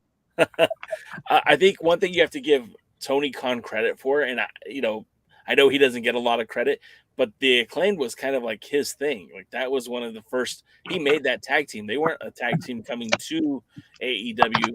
They were just two individuals that were signed. That he's like, hey, I have an idea, and whether it's your cup of tea or not, they got over organically. It wasn't like they were shoved down your throat. They had the opportunities to wrestle, especially during the pandemic, and those guys excelled. Fans reacted, and they were, pushed accordingly. I don't think that they're going to have a meteoric fall, but I don't think that they're going to be tag team champions forever. They did. Tony Khan did not make them. They succeeded despite Tony Khan. Well, I mean, the pairing itself. Okay. Let me rephrase what I said. The pairing was a Tony Khan creation. He put them together. Correct. They were not a tag team. Tony didn't know what to do with them, so he made them into a tag team. So, yeah. Which is unfortunately everything happens to African American wrestlers like that. You don't know what to do with them. You put them as a tag team. That's a traditional wrestling trope that I've noted for years. That's why the Pope doesn't want to be tag team partners with JTG or Mims, because he doesn't want to be thrown into that same trope. Is that a true statement, or is that just a joke? No, that's our good friend Poyle Damar kind of hinted at that when we were talking in a pre-party. We were talking about like, hey, the Pope and JTG looked great as a tag team. They should be a tag team. And of course, Pope and Mims wrestled at the Crockett Cup, and those were two like, hey, that's what you could do with the Pope for the meantime. And Poyle was like, that's why they don't want to be that tag team, because they feel like you're just putting two black guys together. Which the same. It's the same thing for getting two Puerto Ricans. Their only gimmick is they're Puerto Rican and they wear Puerto Rican colors, and that's their gimmick. It's the same thing in wrestling. It's another trope. Well, see, and so now you're telling me that I can't put Danny Limelight with the Coquille Kid, Sebastian Cruz? Well, Sebastian Cruz hasn't wrestled in like 10 years. So if you want to, you have to bring him out of retirement. Hey, Jaden, you got complimented by Pole Jump. Well, it's because I'm always right, and it's about time you understood that. I've only been arguing with him for 15 years now. Yeah. And now it's funny because I hear everything I used to tell him. He's now saying the same thing as a promoter. Well, there you go. He might see it differently, but let's get into the wrestling, right? Let's get into, first of all, we've got some dates coming up here that are pretty important. Let's see. So we know that our first live edition of Power, which is just around the corner, is coming up on January the 31st. The first thing that we heard about this live event is that it's going to be a contract signing between Matt Cardona and the World Heavyweight Champion Tyrus. To me, that wasn't much of a draw. Then we heard that we were going to have the matchup between Odinson and Bully Ray, which is a bit of a rematch from the initial what's it called, the Champions Series, where they both wrestled to a draw. Obviously that matchup didn't really have any merit long term for the NWA.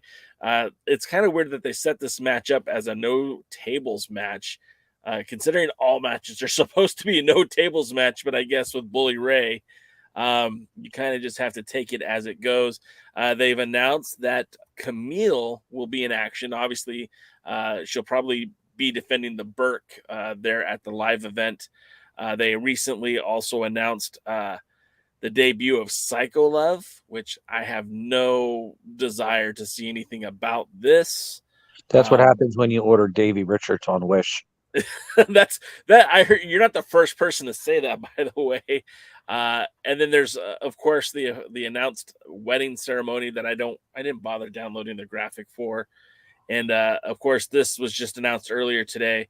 The tag team matchup between the Fixers defending the U.S. tag team titles against the Country Gentlemen. And, all in all, I can't say that I'm in love with the card so far, but at least we're kind of getting some announcements of what's going on. Well, I have a quick question. Yeah, go for it. The episode we're getting ready to review was billed as a season finale. Yeah. And when they signed off, they said something about, we'll see you for the 31st or, whatever. So what the F, man? Are they not doing shows for the next 3 weeks? Am I free? Has God answered my prayers? Jesus. What the F, man? I love it. Yeah, I mean, are you free? No, we're still going to be talking about something next week. I'm fine about talking about something. Just I don't have to watch a show, right? I mean, yeah, I don't. There hasn't. See, and that's one of the terrible things with the NWA. Communication sucks from the front office to the fans. Like, there's still questions about what the whole deal with Fight TV is and the annual Fight Pass, whatever it was called. I don't know what's still included with that. It's gone. They're saying that the Fight plan is now discontinued. That the premium NWA All Access has been discontinued, but some people are saying that they've been charged by Fight TV for that. So it's just that seems like par for the course for Fight. What's been released, and I've checked, and I have not been charged. But what's been released is that basically they withdrew their offer back in August or September. Right. And so if you signed up prior to that, you get a full year with the pay-per-views. So if you signed up in August, you get this pay-per-view coming up. But all monthly subscriptions are canceled. And so if they did charge you, ask for a refund, or they may refund you just automatically. And of course, you haven't been able to buy the package since August or September or whenever they changed it. So it just seems weird to me that you would put one show on YouTube and then say you're going to be gone for 3 weeks, which I'm assuming they're going to do something. But Pollo Del Mel After Dark. Maybe it'll be Billy Corgan After Dark. I don't know. I do believe that they probably have some more matches in the can from the last couple of years. They did a lot of taping in St. Louis. They did a lot of taping in Atlanta. And I'm sure there are matches that haven't been aired. They could even go as far back as the stuff from Circled Squared, that there's matches that haven't been presented if they wanted to. But I'm not going to hold my breath. I think it's just going to be offline, and maybe they'll do like a best of, or, a collection of like, hey, here's some matches from Crockett Cup. Here's some matches from the 74th. Here's some matches from Texas in 1982. They did pull that out one time with Dusty Rhodes talking about Mountain Dew. About weird times. No, I'm sorry. It was Mellow Yellow. Mellow Yellow. Excuse me. I'm assuming USA is also done. I mean, I didn't watch it, so no. It's what it sounds like. And again, there's been no direct communication. It sounds like they're going to be on hiatus. at least that's what you could infer from the end of the programming to the no announcements. That sounds like we'll see you on the 31st. So it's again, would I be surprised if there is some sort of content released on Saturday or on Tuesday? No. But do I expect there to be some? No. Just because they haven't really given us a definitive answer one way or the other. Oh, this is interesting. No, it's bullshit. It's bad. It's poorly run business. It's you hit the ground running now that you're back on YouTube, and there should be a lot of excitement about that. But you're coming back to present 1 week or 2 weeks of television and then nothing. It's stupid. Why in the world would you do that? Like, it just doesn't make any sense. Now's the time. Hey, we're free for all, man. Come watch. And you don't even have anything planned. And the next live event is not going to be till the 31st. So you're just wasting the next 3 weeks. And they're doing a live event, and then like 11 days later, they're doing the pay-per-view. Yep. And they're assumingly the only pay-per-view match that's been announced for NUFF SAID is going to be, of course, Tyrus defending his 12 pounds of gold against Matt Cardona. I mean, that's what we're supposed to get anyways. And was that originally set for the live show? Because I feel like that was originally supposed to be on the live show. No, the only thing they ever announced for the live show was a contract signing between the two. Huh. I don't know what they smoke, but maybe we should get some. No, please don't. It's obviously dope. Well, again, going back to what they could do, right? What they could do. I'm not saying they're doing this, but January 14th is the Duval Brawl, which is next Saturday, right? They could be, last year, the Pope ended up releasing those NWA matches and the other matches on his YouTube channel. If they were smart, these would be released on the NWA channels. Not only would he get more views, they were supposed to do that last year.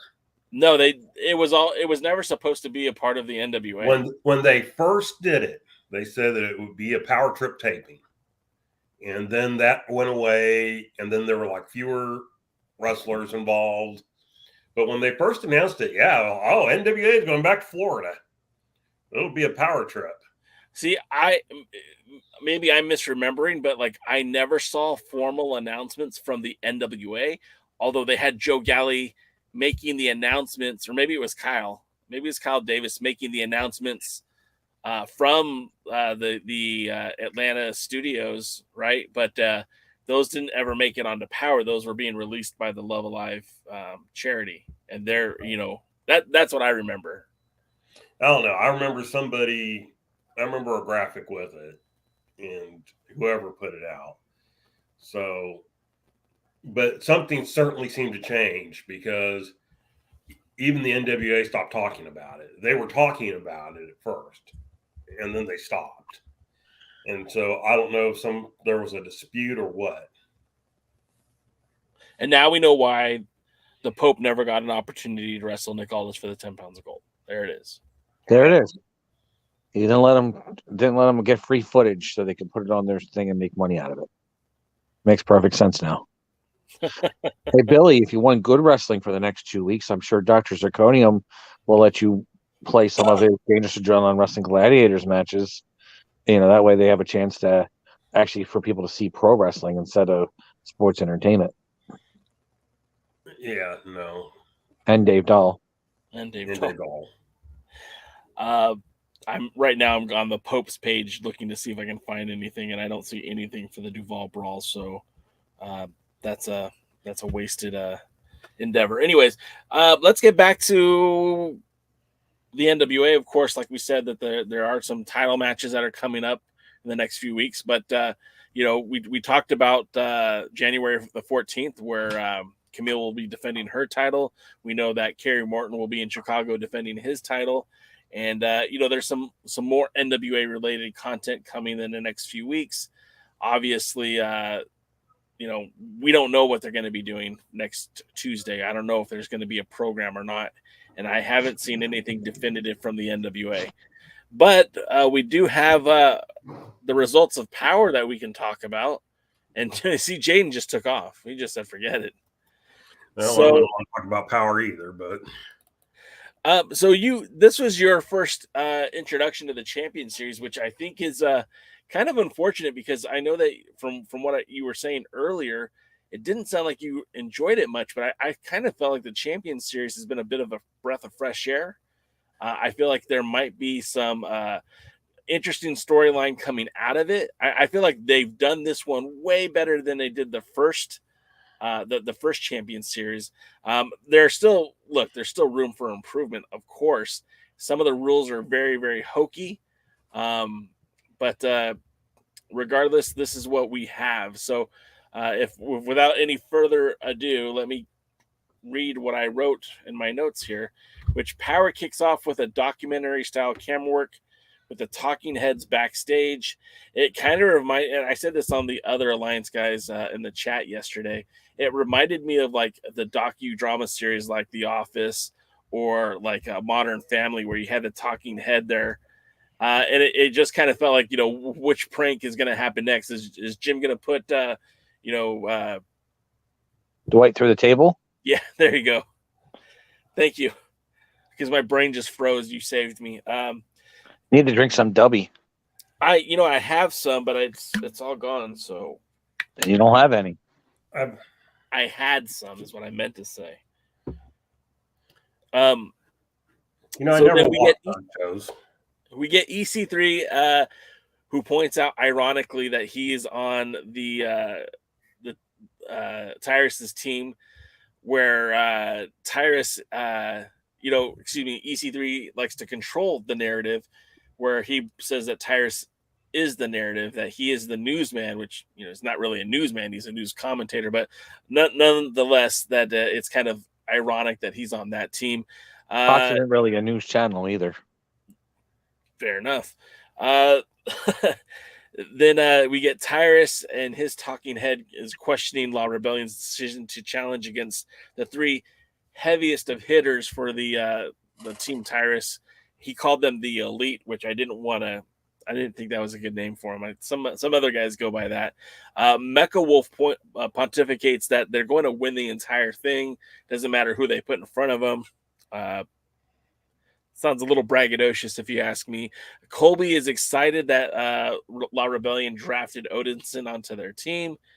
Odinson before was on another team who was eliminated, so he was allowed to be drafted onto another team. So he joins La Rebellion. And when's the turkey match happen in the football match? Yeah, right. I think that might be what happens next week. And then he warns Joe Alonzo to stay out of his way. Newly signed Joe Alonzo warns Colby to allow him to do his job. These talking head segments are very weird. Thrillbilly Silas calls EC3 a super genius, calls Carnage a Frenchman, and calls him Carnage. I thought that was funny. And then proceeds to basically lose his mind cutting this promo. And I really felt in that moment like, man, the Silas is getting it, man. He's over the top. It matches the same energy that you get from Pollo.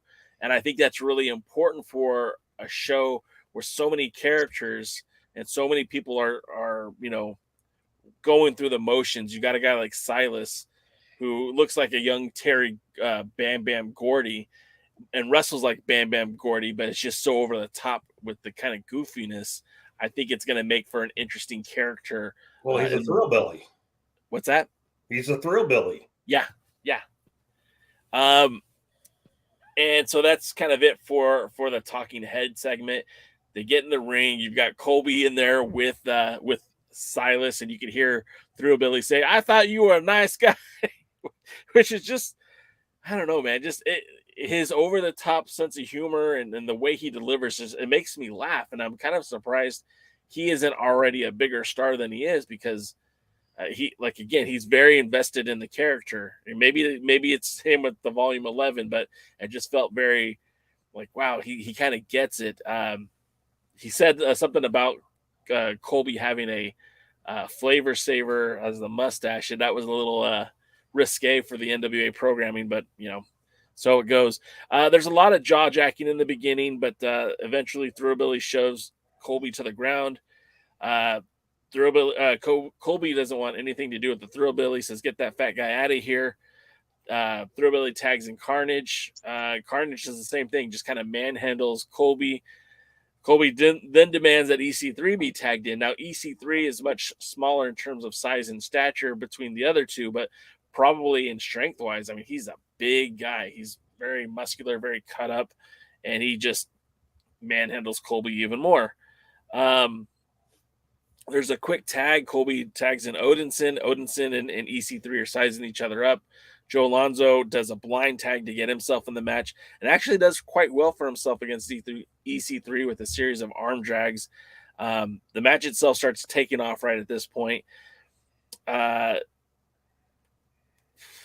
I'm just trying to read my notes here. EC3 tags in Silas, who Alonzo is still really quick, and that's kind of the whole story here. Is you've got a team of smaller guys who are fast and quick and agile, and then a team of heavy hitters, much bigger guys. It's interesting in this matchup that Team Tyrus really, the guys are working very well together.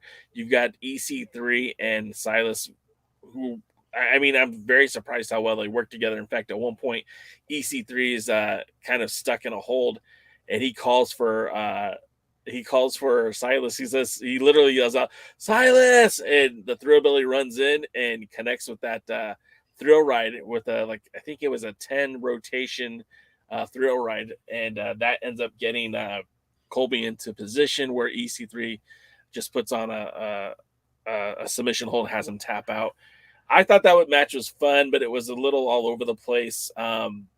Obviously, EC3 and Silas, I think they're planting seeds there that might go beyond the Champion Series. And DKM, I want to hear what you thought about it.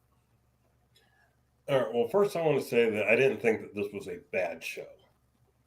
As you pointed out in one of our conversations offline, we've seen bad shows. Yeah. Too many, actually. And this was not a bad show.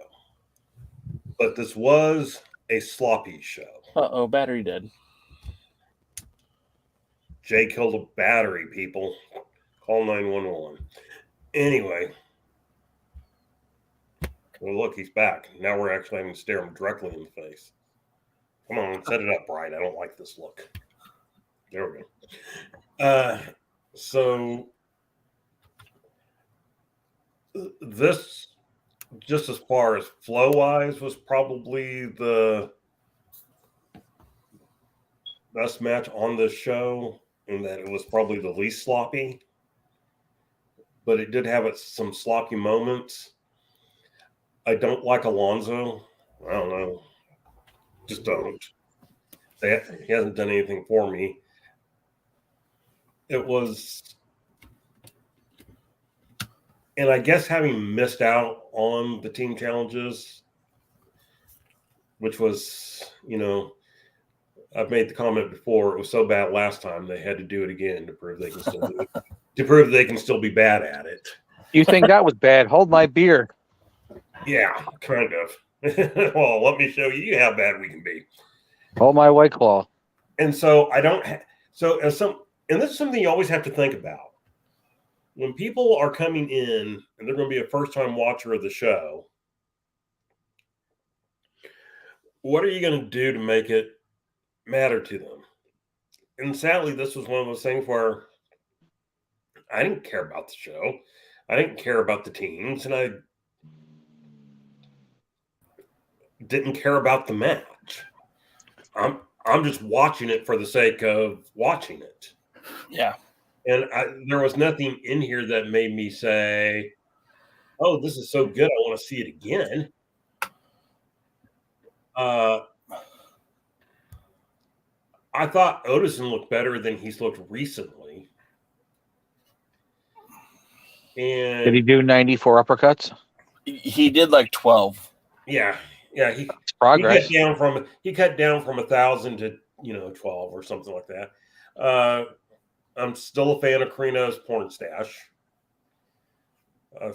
I think it fits perfectly for him. And this is actually a match I enjoyed EC3 in, which is probably the first time. Yeah, it's probably the first NWA match I've enjoyed EC3 in. And I think part of it was because it wasn't some of his control your narrative bullshit. It was just him in their wrestling. And his team actually seemed like a team. I mean, like if I was just turning this on for the first time and I didn't know anything that was going on, I would tell you that Carnage, EC3, and 3 Billy Cyrus are part of a stable, and this is like their team. They team together regularly. I see them as a team. Like you said, you got your 2 big guys, and you got your smaller, muscled, strong men. They all wrestle well. Every time I'm watching them, I'm becoming a bigger Silas Mason fan, which, by the way, props to Pollo for using his full name and then calling him the Thrillbilly. NWA, you can learn something there. And so, you know, overall, I thought the right team won. I mean, if you're just looking at them as a tag team match. So it wasn't a bad match. It was a good match to start out. It was just unfortunately ended up being the best match that they had tonight. Or I say tonight, I actually watched it this afternoon, but we get what you're saying. Yeah.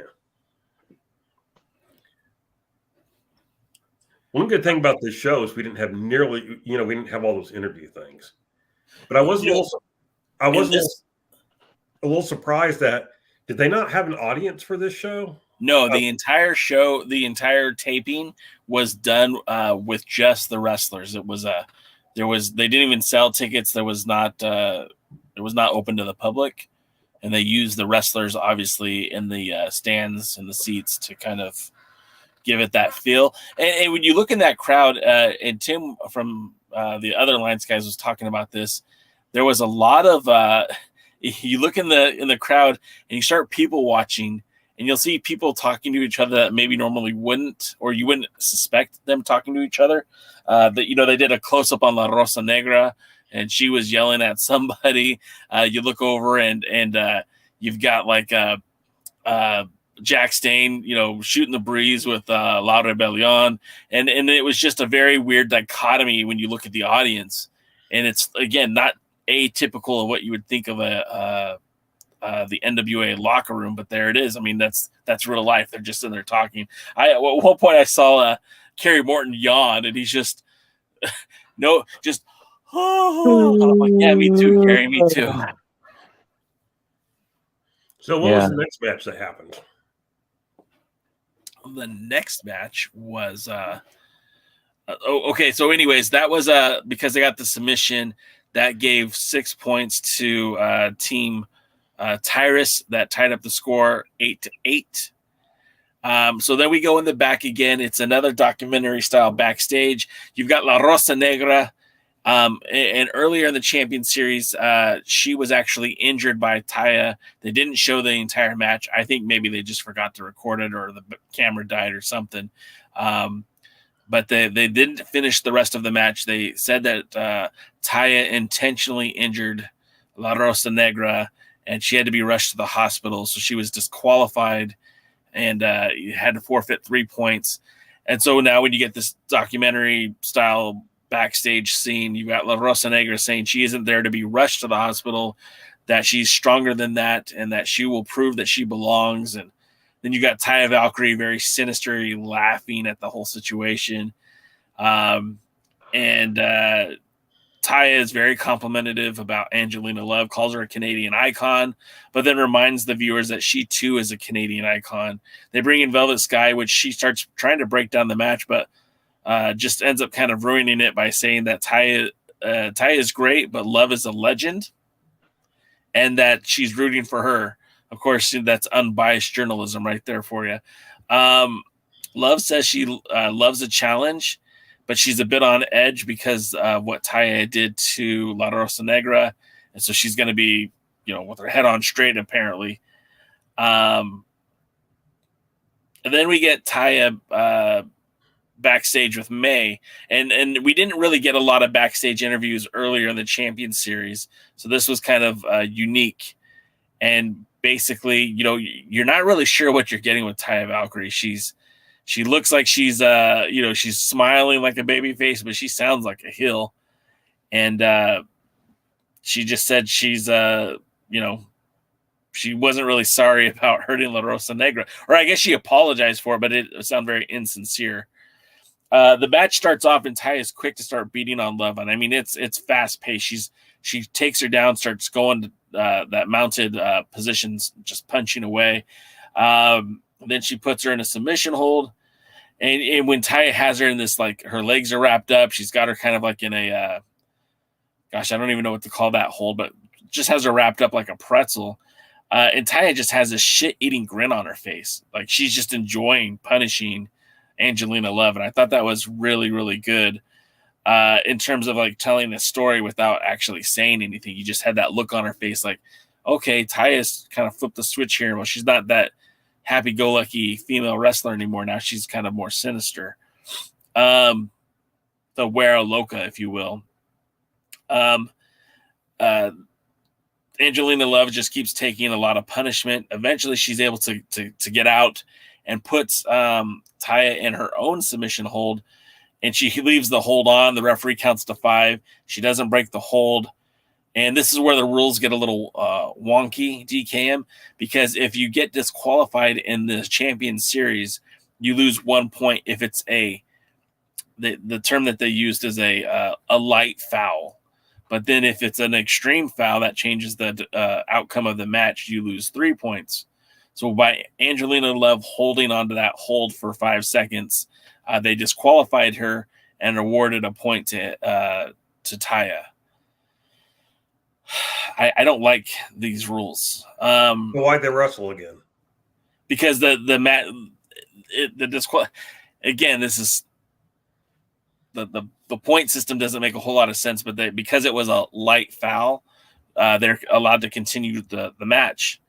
So the match restarts. Angelina is all over Taya. It's like the roles have reversed. She connects with a ton of strikes. She slams her into the ring.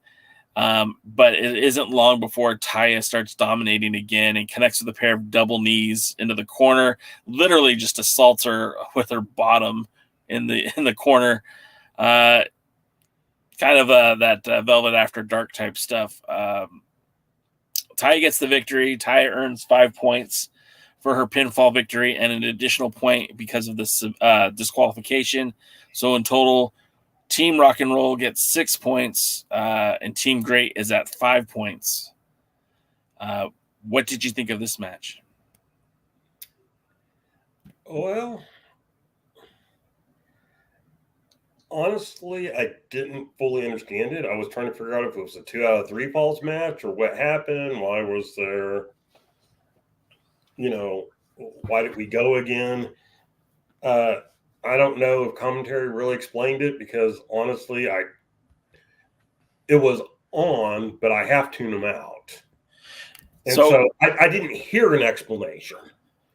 And so I didn't really know what's going on. Obviously, Billy's been watching WWE and decides he likes the Rhea Ripley character that she currently is and has turned Taya Valkyrie into her. That kind of the dark lipstick, and I'm surprised she hasn't made her dye her hair black. But yeah, I mean, Taya's talented, and she's been heel, she's been face. She can work either thing. I don't have an issue with her being a heel.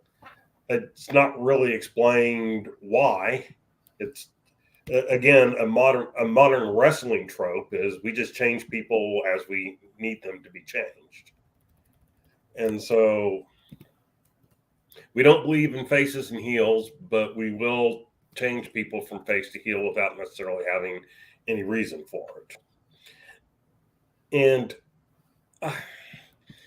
look, Angelina Love, I mean, I can see where when she was calling her a legend, she was a big deal in TNA at a time. I feel she's past her prime. I don't feel like Angelina Love's anybody who ever would have made it big in WWE. Definitely not. And probably never would have made it big in AEW, even if it was during her prime. She did make it big in Impact when Impact, still had, a million or so people watching it. TNA, whatever you want to call it. Both of them are former champions from that promotion. She wasn't bad, but it was like I knew she was going to lose. And then, she got disqualified and the match continued, and I was lost and confused, and I wasn't really listening to commentary, but what I did listen to didn't explain it. And I didn't get it. So that distracted me from the match as a whole. I like Taya Valkyrie. I'm glad she won. I would still put the title on her. I'm fine with Kamille holding it for another year or so, but if you're going to take the title off Kamille, Taya's the one I'd put it on. Just that simple. Yeah. Now, Jaden, I know you didn't watch the match. What do you like when you hear Angelina Love? What are your thoughts on her as a wrestler? What are your thoughts on Taya Valkyrie as a wrestler? And what are your thoughts on this stupid rule they had where there was a disqualification and they kept wrestling and they didn't explain it? Well, as if you're trying to get a new audience who is watching for the first time, that's not how you do it. I don't think they truly plan to be on YouTube right now, so I don't think they plan for that, an eventual reasoning behind it. But yeah, it's not something you want to do. Angelina Love is a former WWE developmental wrestler. This was well before the NXT and stuff. I think that was during maybe the OVW and the Deep South era. And then she did have a good career in Impact / TNA. She was the wrestler of the group until they brought in Madison Rayne. She was competent. I wouldn't say she was great. She was more gimmick. The Beautiful People was a annoying, bitchy girl gimmick, and it worked very well for them. But she was more than competent in the ring, and she had some good matches if she was in there with good people. Taya, I like Taya a lot. I think Taya should be pushed somewhere. It's a shame that Vince is coming back to the WWE because I really would have liked to see Taya in the WWE because they need some more quality women wrestlers. Yeah. But it's a name. Somebody has got a name with somebody who's kind of got a name wrestling each other, which is good for the people who are watching it for the first time, and then they screw it all up with these stupid rules. That's what I think. Am I wrong? No, you're not. No, not at all. I mean, look, and again, this wasn't a bad show. This wasn't a bad match, but you're right. They're new to YouTube, and these rules are confusing. They didn't really re-explain them. So if you weren't already following the product, you really don't know what's going on at this point. It's a very, very confusing. And so that makes it a little bit, again, hard to follow. Now, if you're following the product, I've been watching the Champion Series. I've been following the whole thing. So I kind of knew what was going on. But again, DKM did not. So he didn't understand. So this whole point thing kind of reminds me of what's that show called with Drew Carey? Whose line is it anyway? Yeah, where the points don't matter. I think that's pretty much how it's working now. Anyway, the booking doesn't matter. The points don't matter. The wrestling doesn't matter.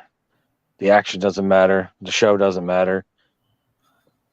So, what are you getting at, Jaden? What are you getting at over here? It's stupid and it sucks. Well, I'm glad I stopped after the few videos where I was trying to watch and they were doing those interviews, and after 3 minutes, I glad I stopped watching it. Well, look, it all does matter because the winner of the series gets a championship. I'm sorry, but all wrestling does not matter.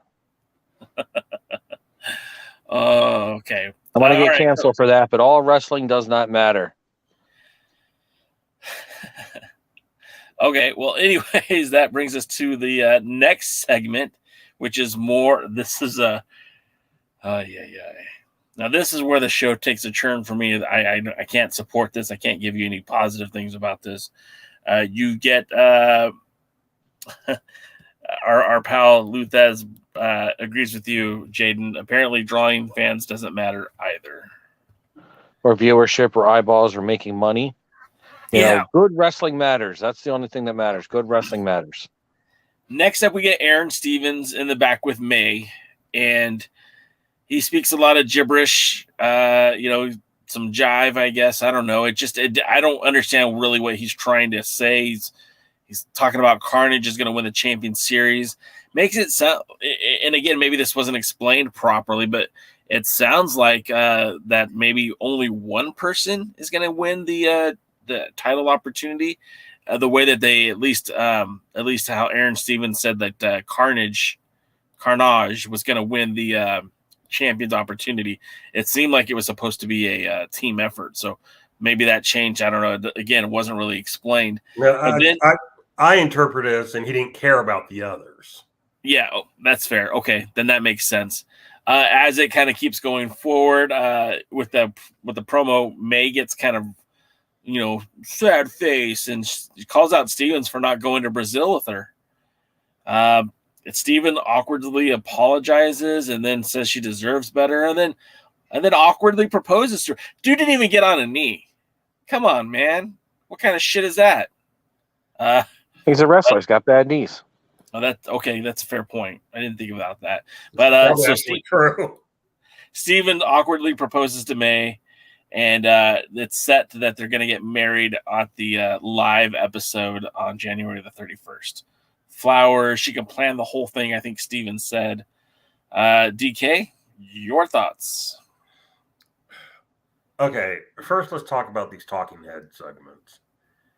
If you have a really important matchup coming up and you're doing Tyrus versus Cardona, yeah, sure. That's great. All of these in one show. I mean, just horrible. I hate them. Second, name one good wedding angle in all of wrestling. You know why you can't? Because there has not been a good one. Wait. Savage and Liz, come on now. Now, let's remember how we got here. Savage lost a loser must retire match, and then he proposes, and then they do the wedding. So that wedding actually went through. They were already married in real life, and that wedding actually happened and went through. And then who was it? Jake Roberts was going to hit her with a chair, and Undertaker, in one of those turns, we're just realizing that, again, kind of turned for no reason. He was just there and stopped Jake Roberts. Nobody knows why. It was never explained. It was never done. So, okay, they had a wedding. And then, of course, they were divorced within a year in real life. And so Savage had to finally come out and say, yeah, well, some things don't work.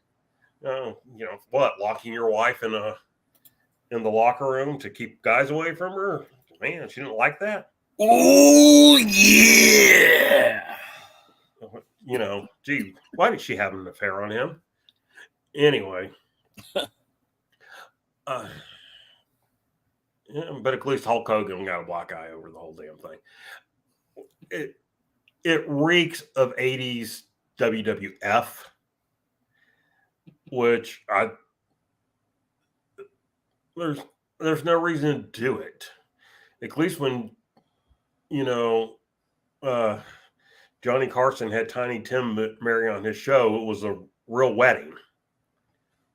Like, that didn't last either, but that marriage. But it was a royal wedding between two people who were actually going to be getting married. This just reeks of sports entertainment. Did you love sports entertainment? I hate sports entertainment more than anything in the entire world. And man, it's just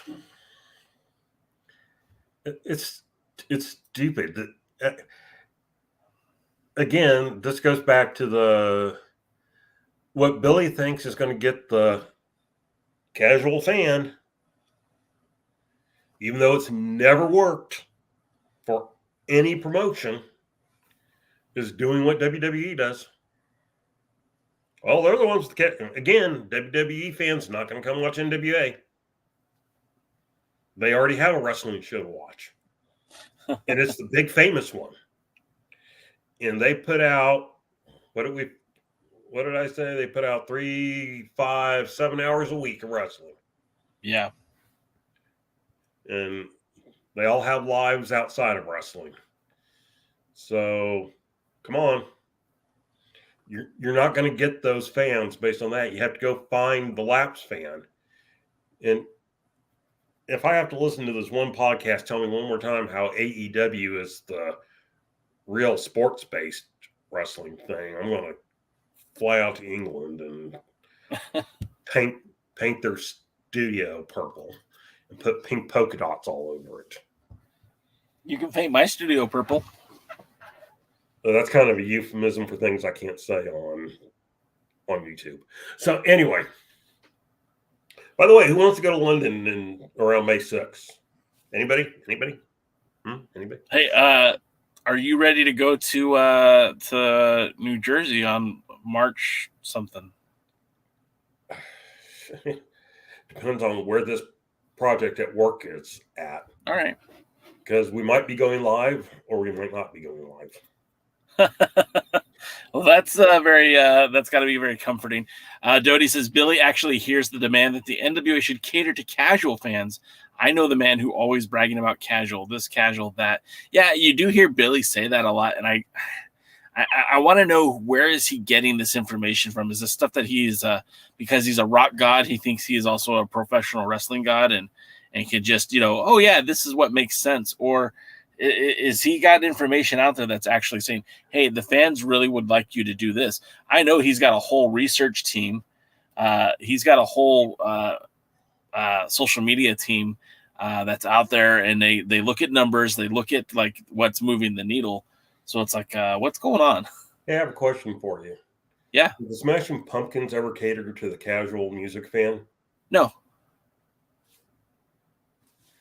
So what else happened on this show? All right. Now you're talking my love language. Let's talk some wrestling. Next up, we get Samantha Starr and Kayla Cassidy. This, again, the talking head segment. They aren't taking Max lightly. Both of them have kind of indicated what kind of person that Max is, and that is somebody that's not to be taken lightly. Ashley D'Amboise thinks that the teaming with Max can lead them to victory. But even she seems a little unsure of teaming with the Impaler. Early on in the match, Cassidy goads Max into tagging in Ashley, which I was surprised that Max, did that, because usually Max, while in the ring, is very competitive and just likes to brutalize people. So for them to acquiesce and make that tag, I was a little surprised. You hear Starr on the outside just kind of coaching, and I thought that was kind of cool. I don't know how much experience Samantha Starr has in the ring, but it just kind of, it felt like they were more of a team with her barking out like, good job, or keep going, whatever it was. So Ambio, I don't know, I can't say her name. Ashley takes control early, but Cassidy connects with some lethal strikes. They kind of go back and forth with their in the ring, which I thought was kind of interesting. Both Kayla Cassidy and Ashley D'Amboise, I think, could have a solid future in the NWA. Both of them, I mean, they have a great look. They look pretty competent in the ring. I did see one point where Kayla kind of stuttered on a move, and it kind of hurt the move, obviously. But other than that, they seem pretty good in the ring. Cassidy starts showboating too much, which allows Amboise to make the tag to Max, which is not what you want to do in a matchup like this, because Max changes the entire layout of the match. Max just starts beating the crap out of Cassidy. She just devours the newcomer, and then just tosses her around, curb stomps her into the turnbuckle. There's nothing like Max in the NWA, and I've said it before. They could be the offspring of Vader, and I feel like that would be apropos. They are just so dominant in the ring, so big that again, there's nothing like them. Max finally tags Ashley back in, but to her dismay, slams Ashley on top of Cassidy and then follows it up with a leg drop, a very nice looking leg drop. But eventually Cassidy is able to get the hot tag to Samantha Starr, who then just gets a ton of offense on D'Amboise. Then Starr gets a lot of offense on Ashley. Then Max gets back into the ring, and the whole thing shifts. The whole thing changes. Max is now taking it to Samantha Starr. She has her in the corner. Ashley makes a blind tag. It's the second time tonight we see an advantageous blind tag that ends up leading to a blown opportunity. Once the blind tag happens, Max still charges into she's going to charge into Starr. Starr moves, so Max eats the turnbuckle, runs out to the outside, not the turnbuckle, the ring post, excuse me. And then Starr connects with a DDT on on D'Amboise, and gets the victory for 5 points. That they said that they kind of hyped up that DDT because she's a Roberts, because she's related to Jake the Snake. It was just whatever. I didn't think that was a great match. I'm excited about the potential that we see with the three ladies that are not Max. But obviously, I think Max was the star of the match and should have been used a little bit differently. I found this match interesting in that I thought to myself, the NWA has grown the number of women that they're using. Yeah. I don't know that I trust them to use them correctly. Sure. But I was glad that to at least see more women. It was a very female-dominated show, which they flat out said. And yet never used the word empower. Anyway. That being neither there nor here. I think this was Max was good. Starr was okay. The other two were very sloppy, especially when they were in the ring with each other. Yeah. I found them to be very sloppy. I mean, you mentioned one stutter, but I bet at one point I stopped counting after about 4 blown moves or whatever. And not horrible. I mean, it wasn't so bad that it just made you go, oh, God, this is just terrible. But it was distracting. Sure. And so I liked the Misa Kate and whoever her partner was. Tag team. That's later on. We haven't got to that match yet. Oh, no. Okay, who was? I like the Susan Starr and the Samantha Starr and the Kayla Cassidy. I like them as a tag team. That's what I'm trying to say. And I thought, y'all excuse me, I'm reading a little bit ahead here. And, I thought, they could actually be a tag team that you could build and put in with Pretty Empowered. I wouldn't take the titles off Pretty Empowered and put it on them, but I would, not everyone you build up needs to win the title, but you should build up people to be challengers for the title. And I felt like that was a team that, and since we're talking about it later, the Misa Kate and her tag team partner, that was another one I thought, here are two female tag teams. Didn't like the reversals, but I like these. And these are people who you could put in the ring and give them a couple of victories and, let one of the teams get a sneak non-title win. I'm not a big fan of those, but since Billy seems to like to do what all the other modern people are doing,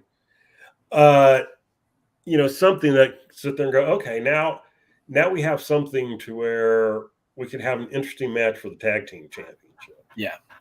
And so we see that.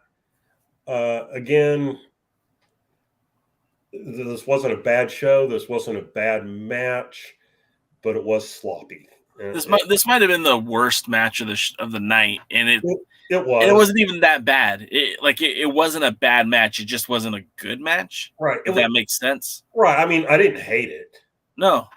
The one thing I will gripe about is I think there was like only one tag on the Samantha Starr other person tag team. Yeah, they kept her out of that ring for the most part. And so that, I always feel like in tag teams you should start with both teams getting some quick tags in and out. And they didn't, and it was just sorry, remembering when Barry Windham and Mike Rotundo regained the WWE tag team titles from the Sheik and Nikolai Volkov. Each team had one tag in that match, and it lasted like 5 minutes.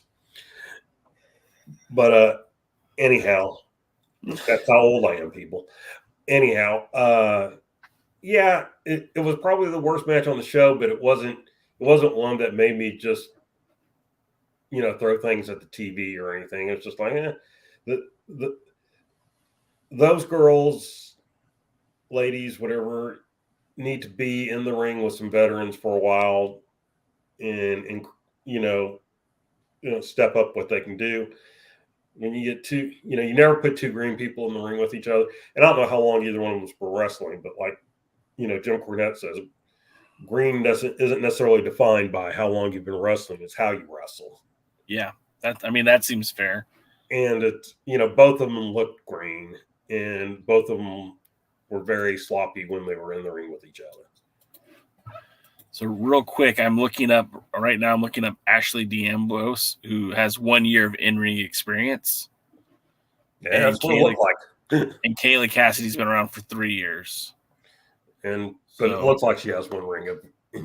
So, knowing that, I kind of feel a little bit better about the match, knowing that, 1 year of experience, 3 years of experience, a total of 4 years combined. They had a few hiccups in the match, but it could have been worse. Yeah, again, we've seen worse. Yeah. So let's get to the next match. This is billed as the main event. Maddie, we have those talking head segments.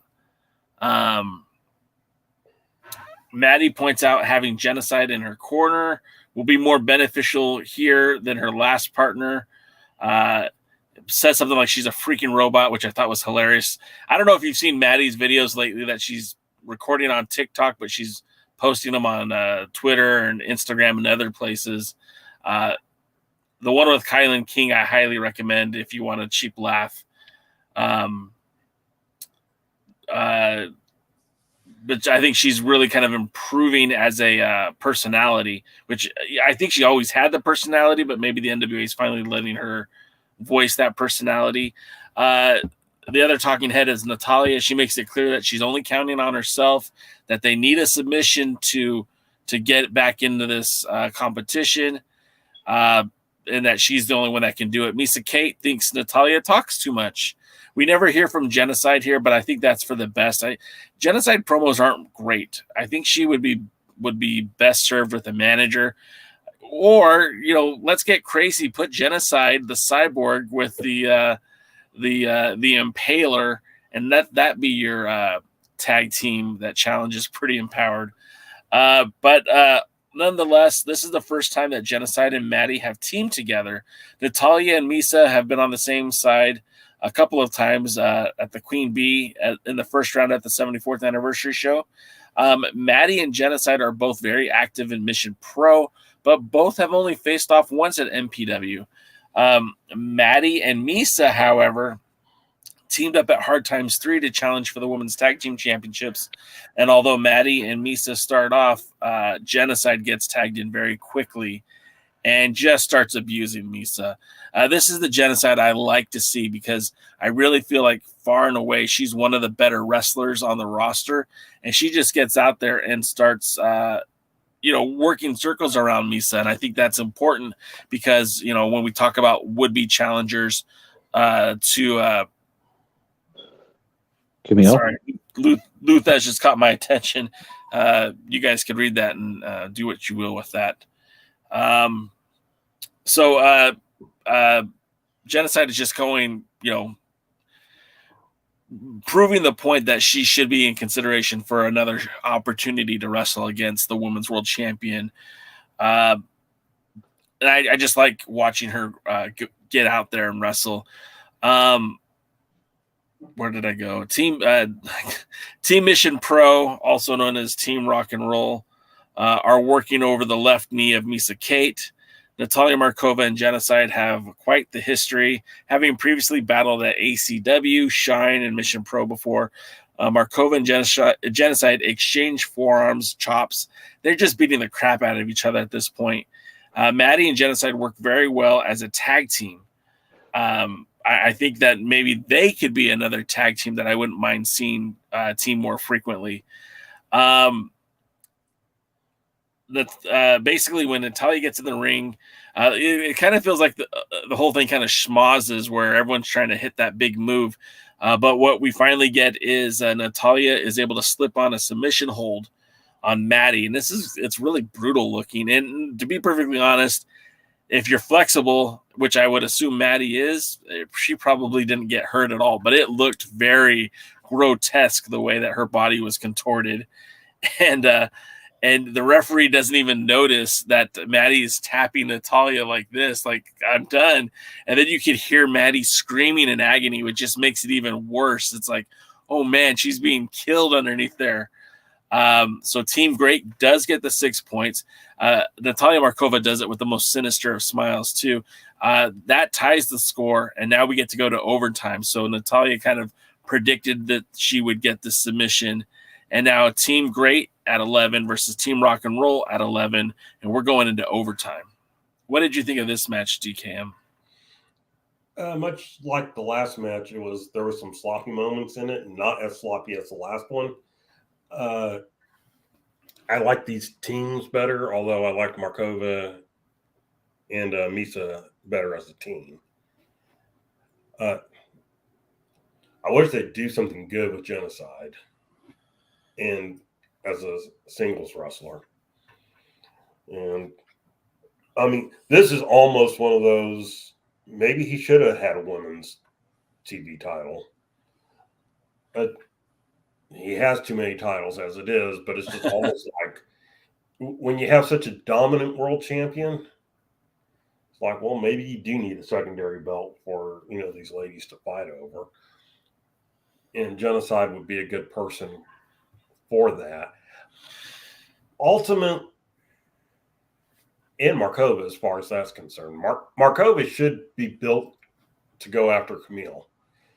And when she first came in, it looked like they were doing that on USA. Then they moved her to Power and totally screwed her up. And so,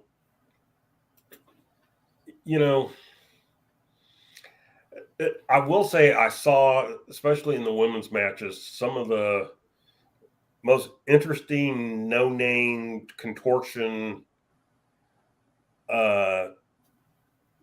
submission attempts that just made me go, "Ow, that kind of looks like it really hurts."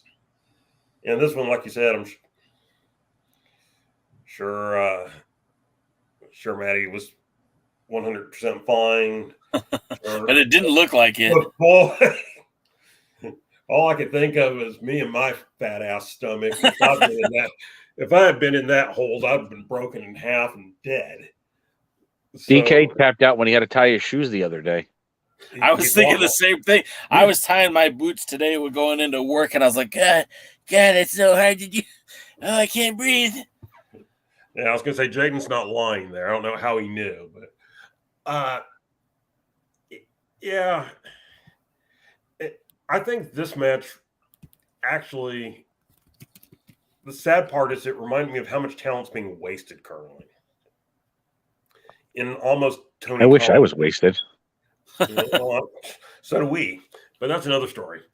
But in a Tony Khan type way, where you have this talent, why can't you use it, and why can't you use it properly? Yeah, we talked about that with Christy Jane, before. And then I'm a big fan of Christy Jane. And then in the year-end thing, when Tim reminded us that she actually did start coming in as Christy Jane and as a wrestler. And then you're just wondering, again, Billy moving to this sports entertainment, 80s, almost 90s, WWF. And it's just like, character and stupid character based, stupid gimmick based, and it's just like this entire series, and it makes me sad. I mean, seriously, it makes me sad that there are so many people that are misused. I mean, Jaden, your thoughts on the promotions out there that just don't seem to know how to use talent? This podcast is already like 2.5 hours. If I talked about everything about that, we would be going till tomorrow, and that would just be chapter 1. Well, just give a 2-minute summary, cliff note. Talent is your product, what you have to market. It is what's bringing the people into the door, and how your marketing behind them is utmost important for people buying it. They have to know that the product exists. They have to know why they need to buy the product. They have to know what the product's going to do for them, and if it's something that they would truly want. Billy Corgan's great at selling the Smashing Pumpkins, but when it comes to the NWA, he's not talking about the product in the right way. He's not putting the product in the best light, and he's not really going out to make money. What he's doing is he's a guy who wants to play at a wrestling promoter instead of being a wrestling promoter. This is a hobby for him. This isn't a business. That 20-year business model, that probably went out of the door in like the first 7 days. And it's just, it hurts the company. It hurts the NWA name. There was a time that I was thinking that if I had some money, I was going to buy Ring of Honor, NWA, MLW, and Impact. Take everything that's great about them, unify all the championships into the NWA title, and be a big champion, and have a whole bunch of challengers and well-built series, and a few other championships and like a tag team and a women's to build that up. Now, I don't want the NWA. If I was going to buy Impact and take what's little that's there, there's a lot there that's pretty useful. And same thing for with MLW, and just create a brand new promotion and forget all their history, because all of that's, especially the Impact, is just so many bad things that outweighs it. I wouldn't be buying the NWA. The only thing I would do is I would sign maybe about 5 of their wrestlers if they became available. And that's probably about it. So that tells you right now that how well that he's promoting the NWA. Do you really think the NWA is better off today than it was before the pandemic? And if they're going to have a bunch of wrestlers in the crowd, why didn't they do that during the pandemic? Maybe they could have kept some of their momentum. If you're going to spend the money anyway to do something like that, then why don't you have done it? I mean, AEW did it, it sucked, and the WWE did it, and it sucked, but it's better than nothing at all. Well, and to your point, it didn't kill momentum for either one of those brands, where the NWA, like, seriously, the NWA, that killed them. I can't say kill them. That hurt them severely. I agree. It severely hurt them. And practically put them out of business. That's Billy Corgan calling now, threatening me. Wait, yeah, call you for real because you're calling the truth. Real quick before we get back to the main event or the overtime. Oh God, match. it isn't over yet. Yeah, there's one more match. Luthez brings up the point that Conrad Thompson just tweeted a picture of a ring skirt that read Jim Crockett Promotions and the words "coming soon." Paladin says that the Ric Flair's last match was great, a great show. You can tell it wasn't going to be a one-off for the production team. And let's see, what else did we have there? Paladin Sam Retro says could that be a problem since NWA not signing a lot of exclusive contracts? I think the NWA has a few more contracts that we don't know about, just because they're not talking about it, but I think they're still there. Paladin says that Impact is great, that AEW had wrestlers at the crowd. Paladin says, yeah, Corgan never should have shut down for the pandemic. He slit his own throat. And I don't know if it slit his own throat, but it certainly killed momentum. And there were other places they could have gone. There were other companies that invited them to come produce wrestling. They opted not to. Luther says Billy thinks he can build a house after throwing away his best tools and abuses the rest. Yeah, Billy, again, let's think of it. If you look back from 2017, the only remaining person that's still with Billy Corgan's NWA is Tim Storm, and he's not used as an in-ring professional anymore. Hell, he's not even on commentary half the time anymore. So I don't really know what's going to happen with the NWA going forward. I do feel like they're gaining momentum right now, maybe not as fast as anyone wants them to, right? But I feel like they're in a very good opportunity. Now, whether that gets executed properly or not, I don't know. But like I said, I've enjoyed the Champion Series. This wasn't a bad show. We have one more match to talk about. But this wasn't a bad show. It just, there was a few hiccups in the matches. But for the most part, I thought it was a pretty good show. One last thing. All-Star Wrestling Pole Jump says Corgan lost a lot of good talent during the pandemic. Eli Drake was my favorite. Seems like he was only on Power for a few months. Yeah, I mean, basically, we got to remember Power kicked off 2019 in October, and by March of 2020, it was done because they weren't filming any more new content. All right, now for the final match, because we're in overtime, it's a tiebreaker. And I didn't bother writing down what the talking heads were saying because I didn't really care. To be perfectly honest with you, I just thought it was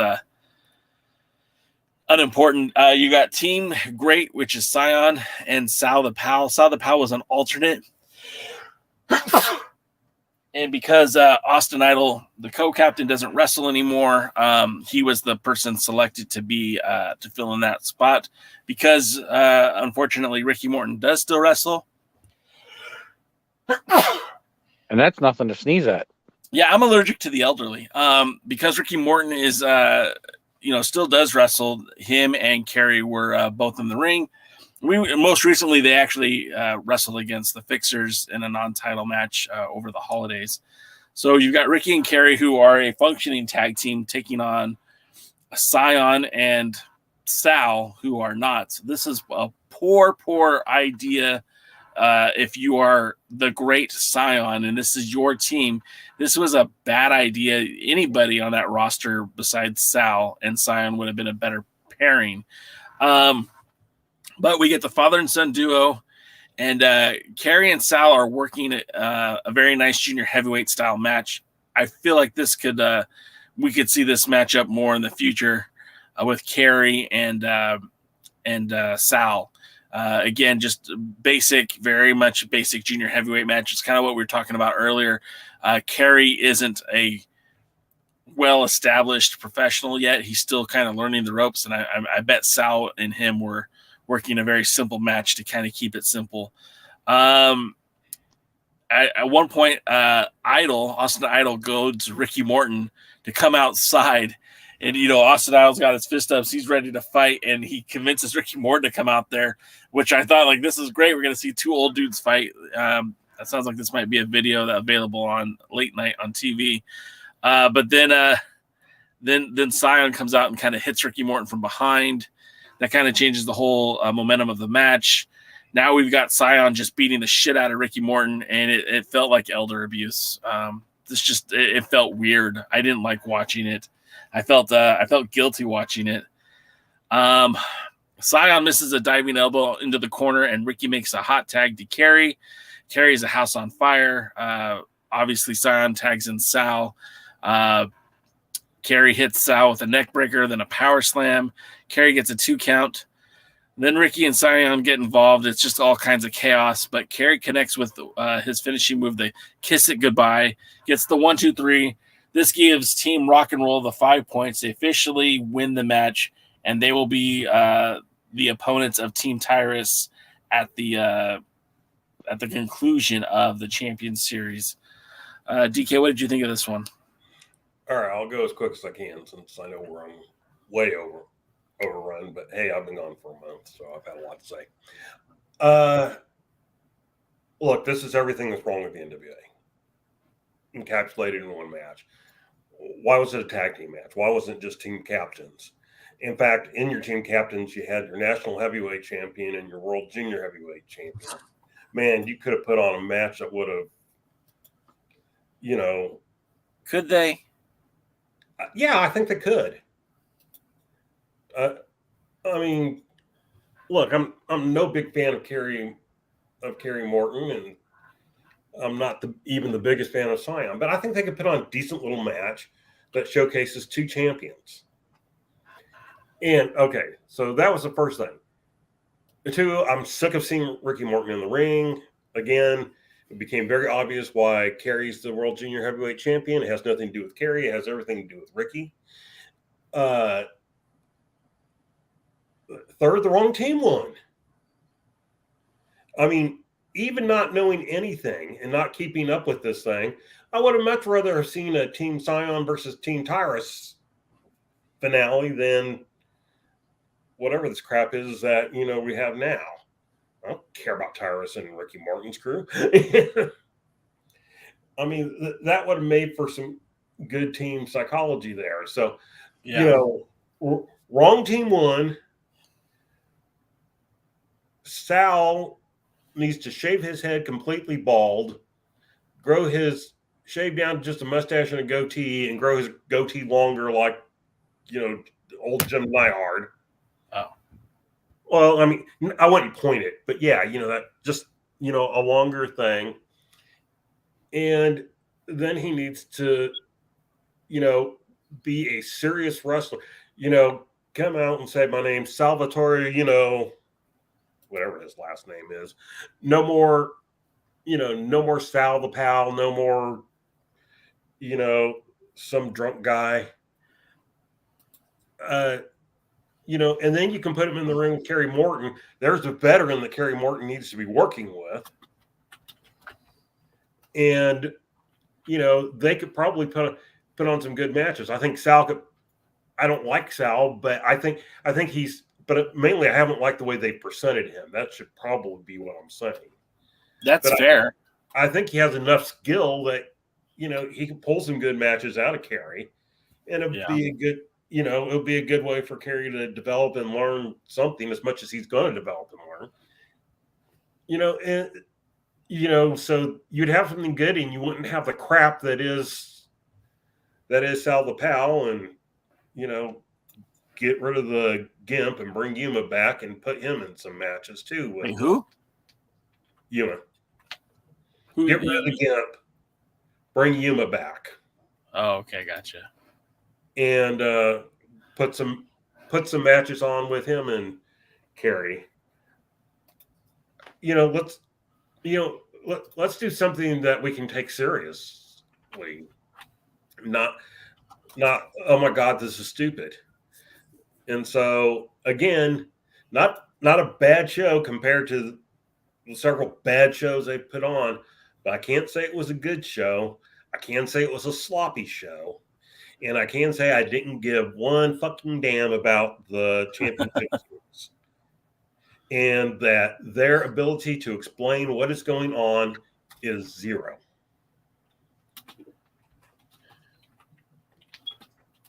Join us next week. Same bat time, same bat channel. Yeah, I mean, again, we don't know what's going to happen next week, but we will be back here in some way, shape, or form. There will be a pre-party with J. Cal. There will be the other Alliance guys, and there will be an Alliance guys, but maybe we'll just be talking about the United Wrestling Network. Maybe we'll talk about MLW. I don't know if the NWA is going to be producing any content next week, so we'll just kind of have to wait and see. Only if we're lucky. Jaden, tell me, man, what's going on with you? What's going on with Dangerous Adrenaline Wrestling Gladiators? Do we have an event date yet for March? Well, I probably do, but after listening to this NWA, it makes me want to hate wrestling. But yeah, Dangerous Adrenaline Wrestling Gladiators. Try that again. Take two. Dangerous Adrenaline Wrestling Gladiators will be coming back to the Max Fit Sports Center on Saturday night, March 25th. That is 240 Delsey Drive South in beautiful uptown rustic Glassboro, New Jersey. And you'll see such stars as Dangerous Adrenaline Wrestling Gladiators heavyweight champion Eric Martin, World Wrestling Grand Prix Eric Martin. Oh yeah, Mr. Busky, World Wrestling Grand Prix champion Chris Steeler, and you ready for this? The return of Dangerous Adrenaline Wrestling Gladiators legend, former champion Damian Wayne. Whoa, really? Yes. Well, that's awesome. Because I told you I was planning on going, so that's great. That's great. I've never got to see Damian Wayne wrestle live, so now I'm very excited about that. Well, hopefully there's no controversy, and you'll see him live at Dog Pro Wrestling when we return to the Max Fit Sports Center.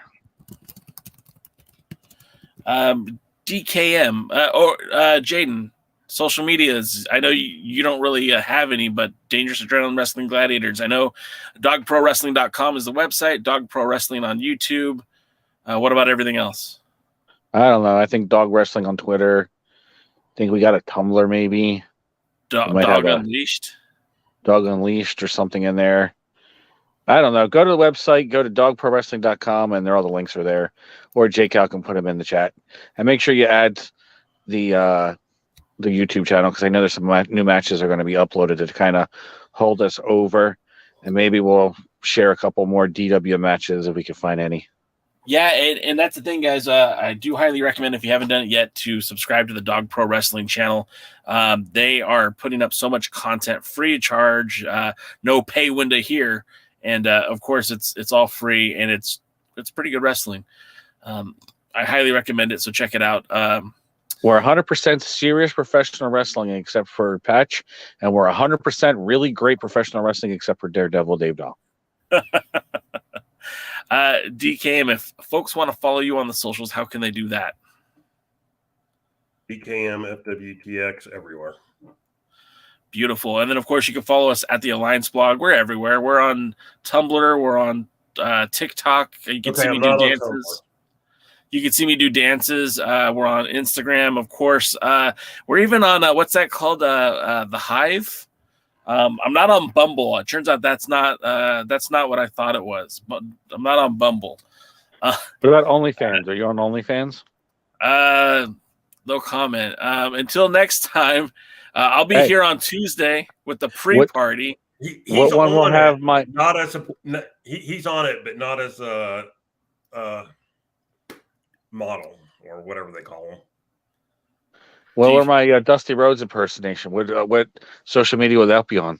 That's going to be everywhere. I'm going to download Weird Times. Weird times, Daddy. Weird times. All right, guys. Until next time, we'll see you Tuesday. And of course, make sure that you come back and watch if you didn't see it all. You can also listen to us online if you prefer to not look at our faces, because it is on Spotify and all the podcasting places that you normally go to. And I'm having trouble using my computer here, so give me just a second while I close this thing out. Hard times. Tyrus is funky and is chunky. Oh, shit. And with that, we'll see you at the match. Thanks for joining the stream. This has been a presentation of Alliance-Wrestling.com. We genuinely appreciate your support. Would you consider subscribing so you'll never miss a future episode? I'd also like to remind you we do a live stream every Tuesday at 5 p.m. before NWA Power. You can find us on social media at The Alliance Blog. And until next time, we are The Alliance.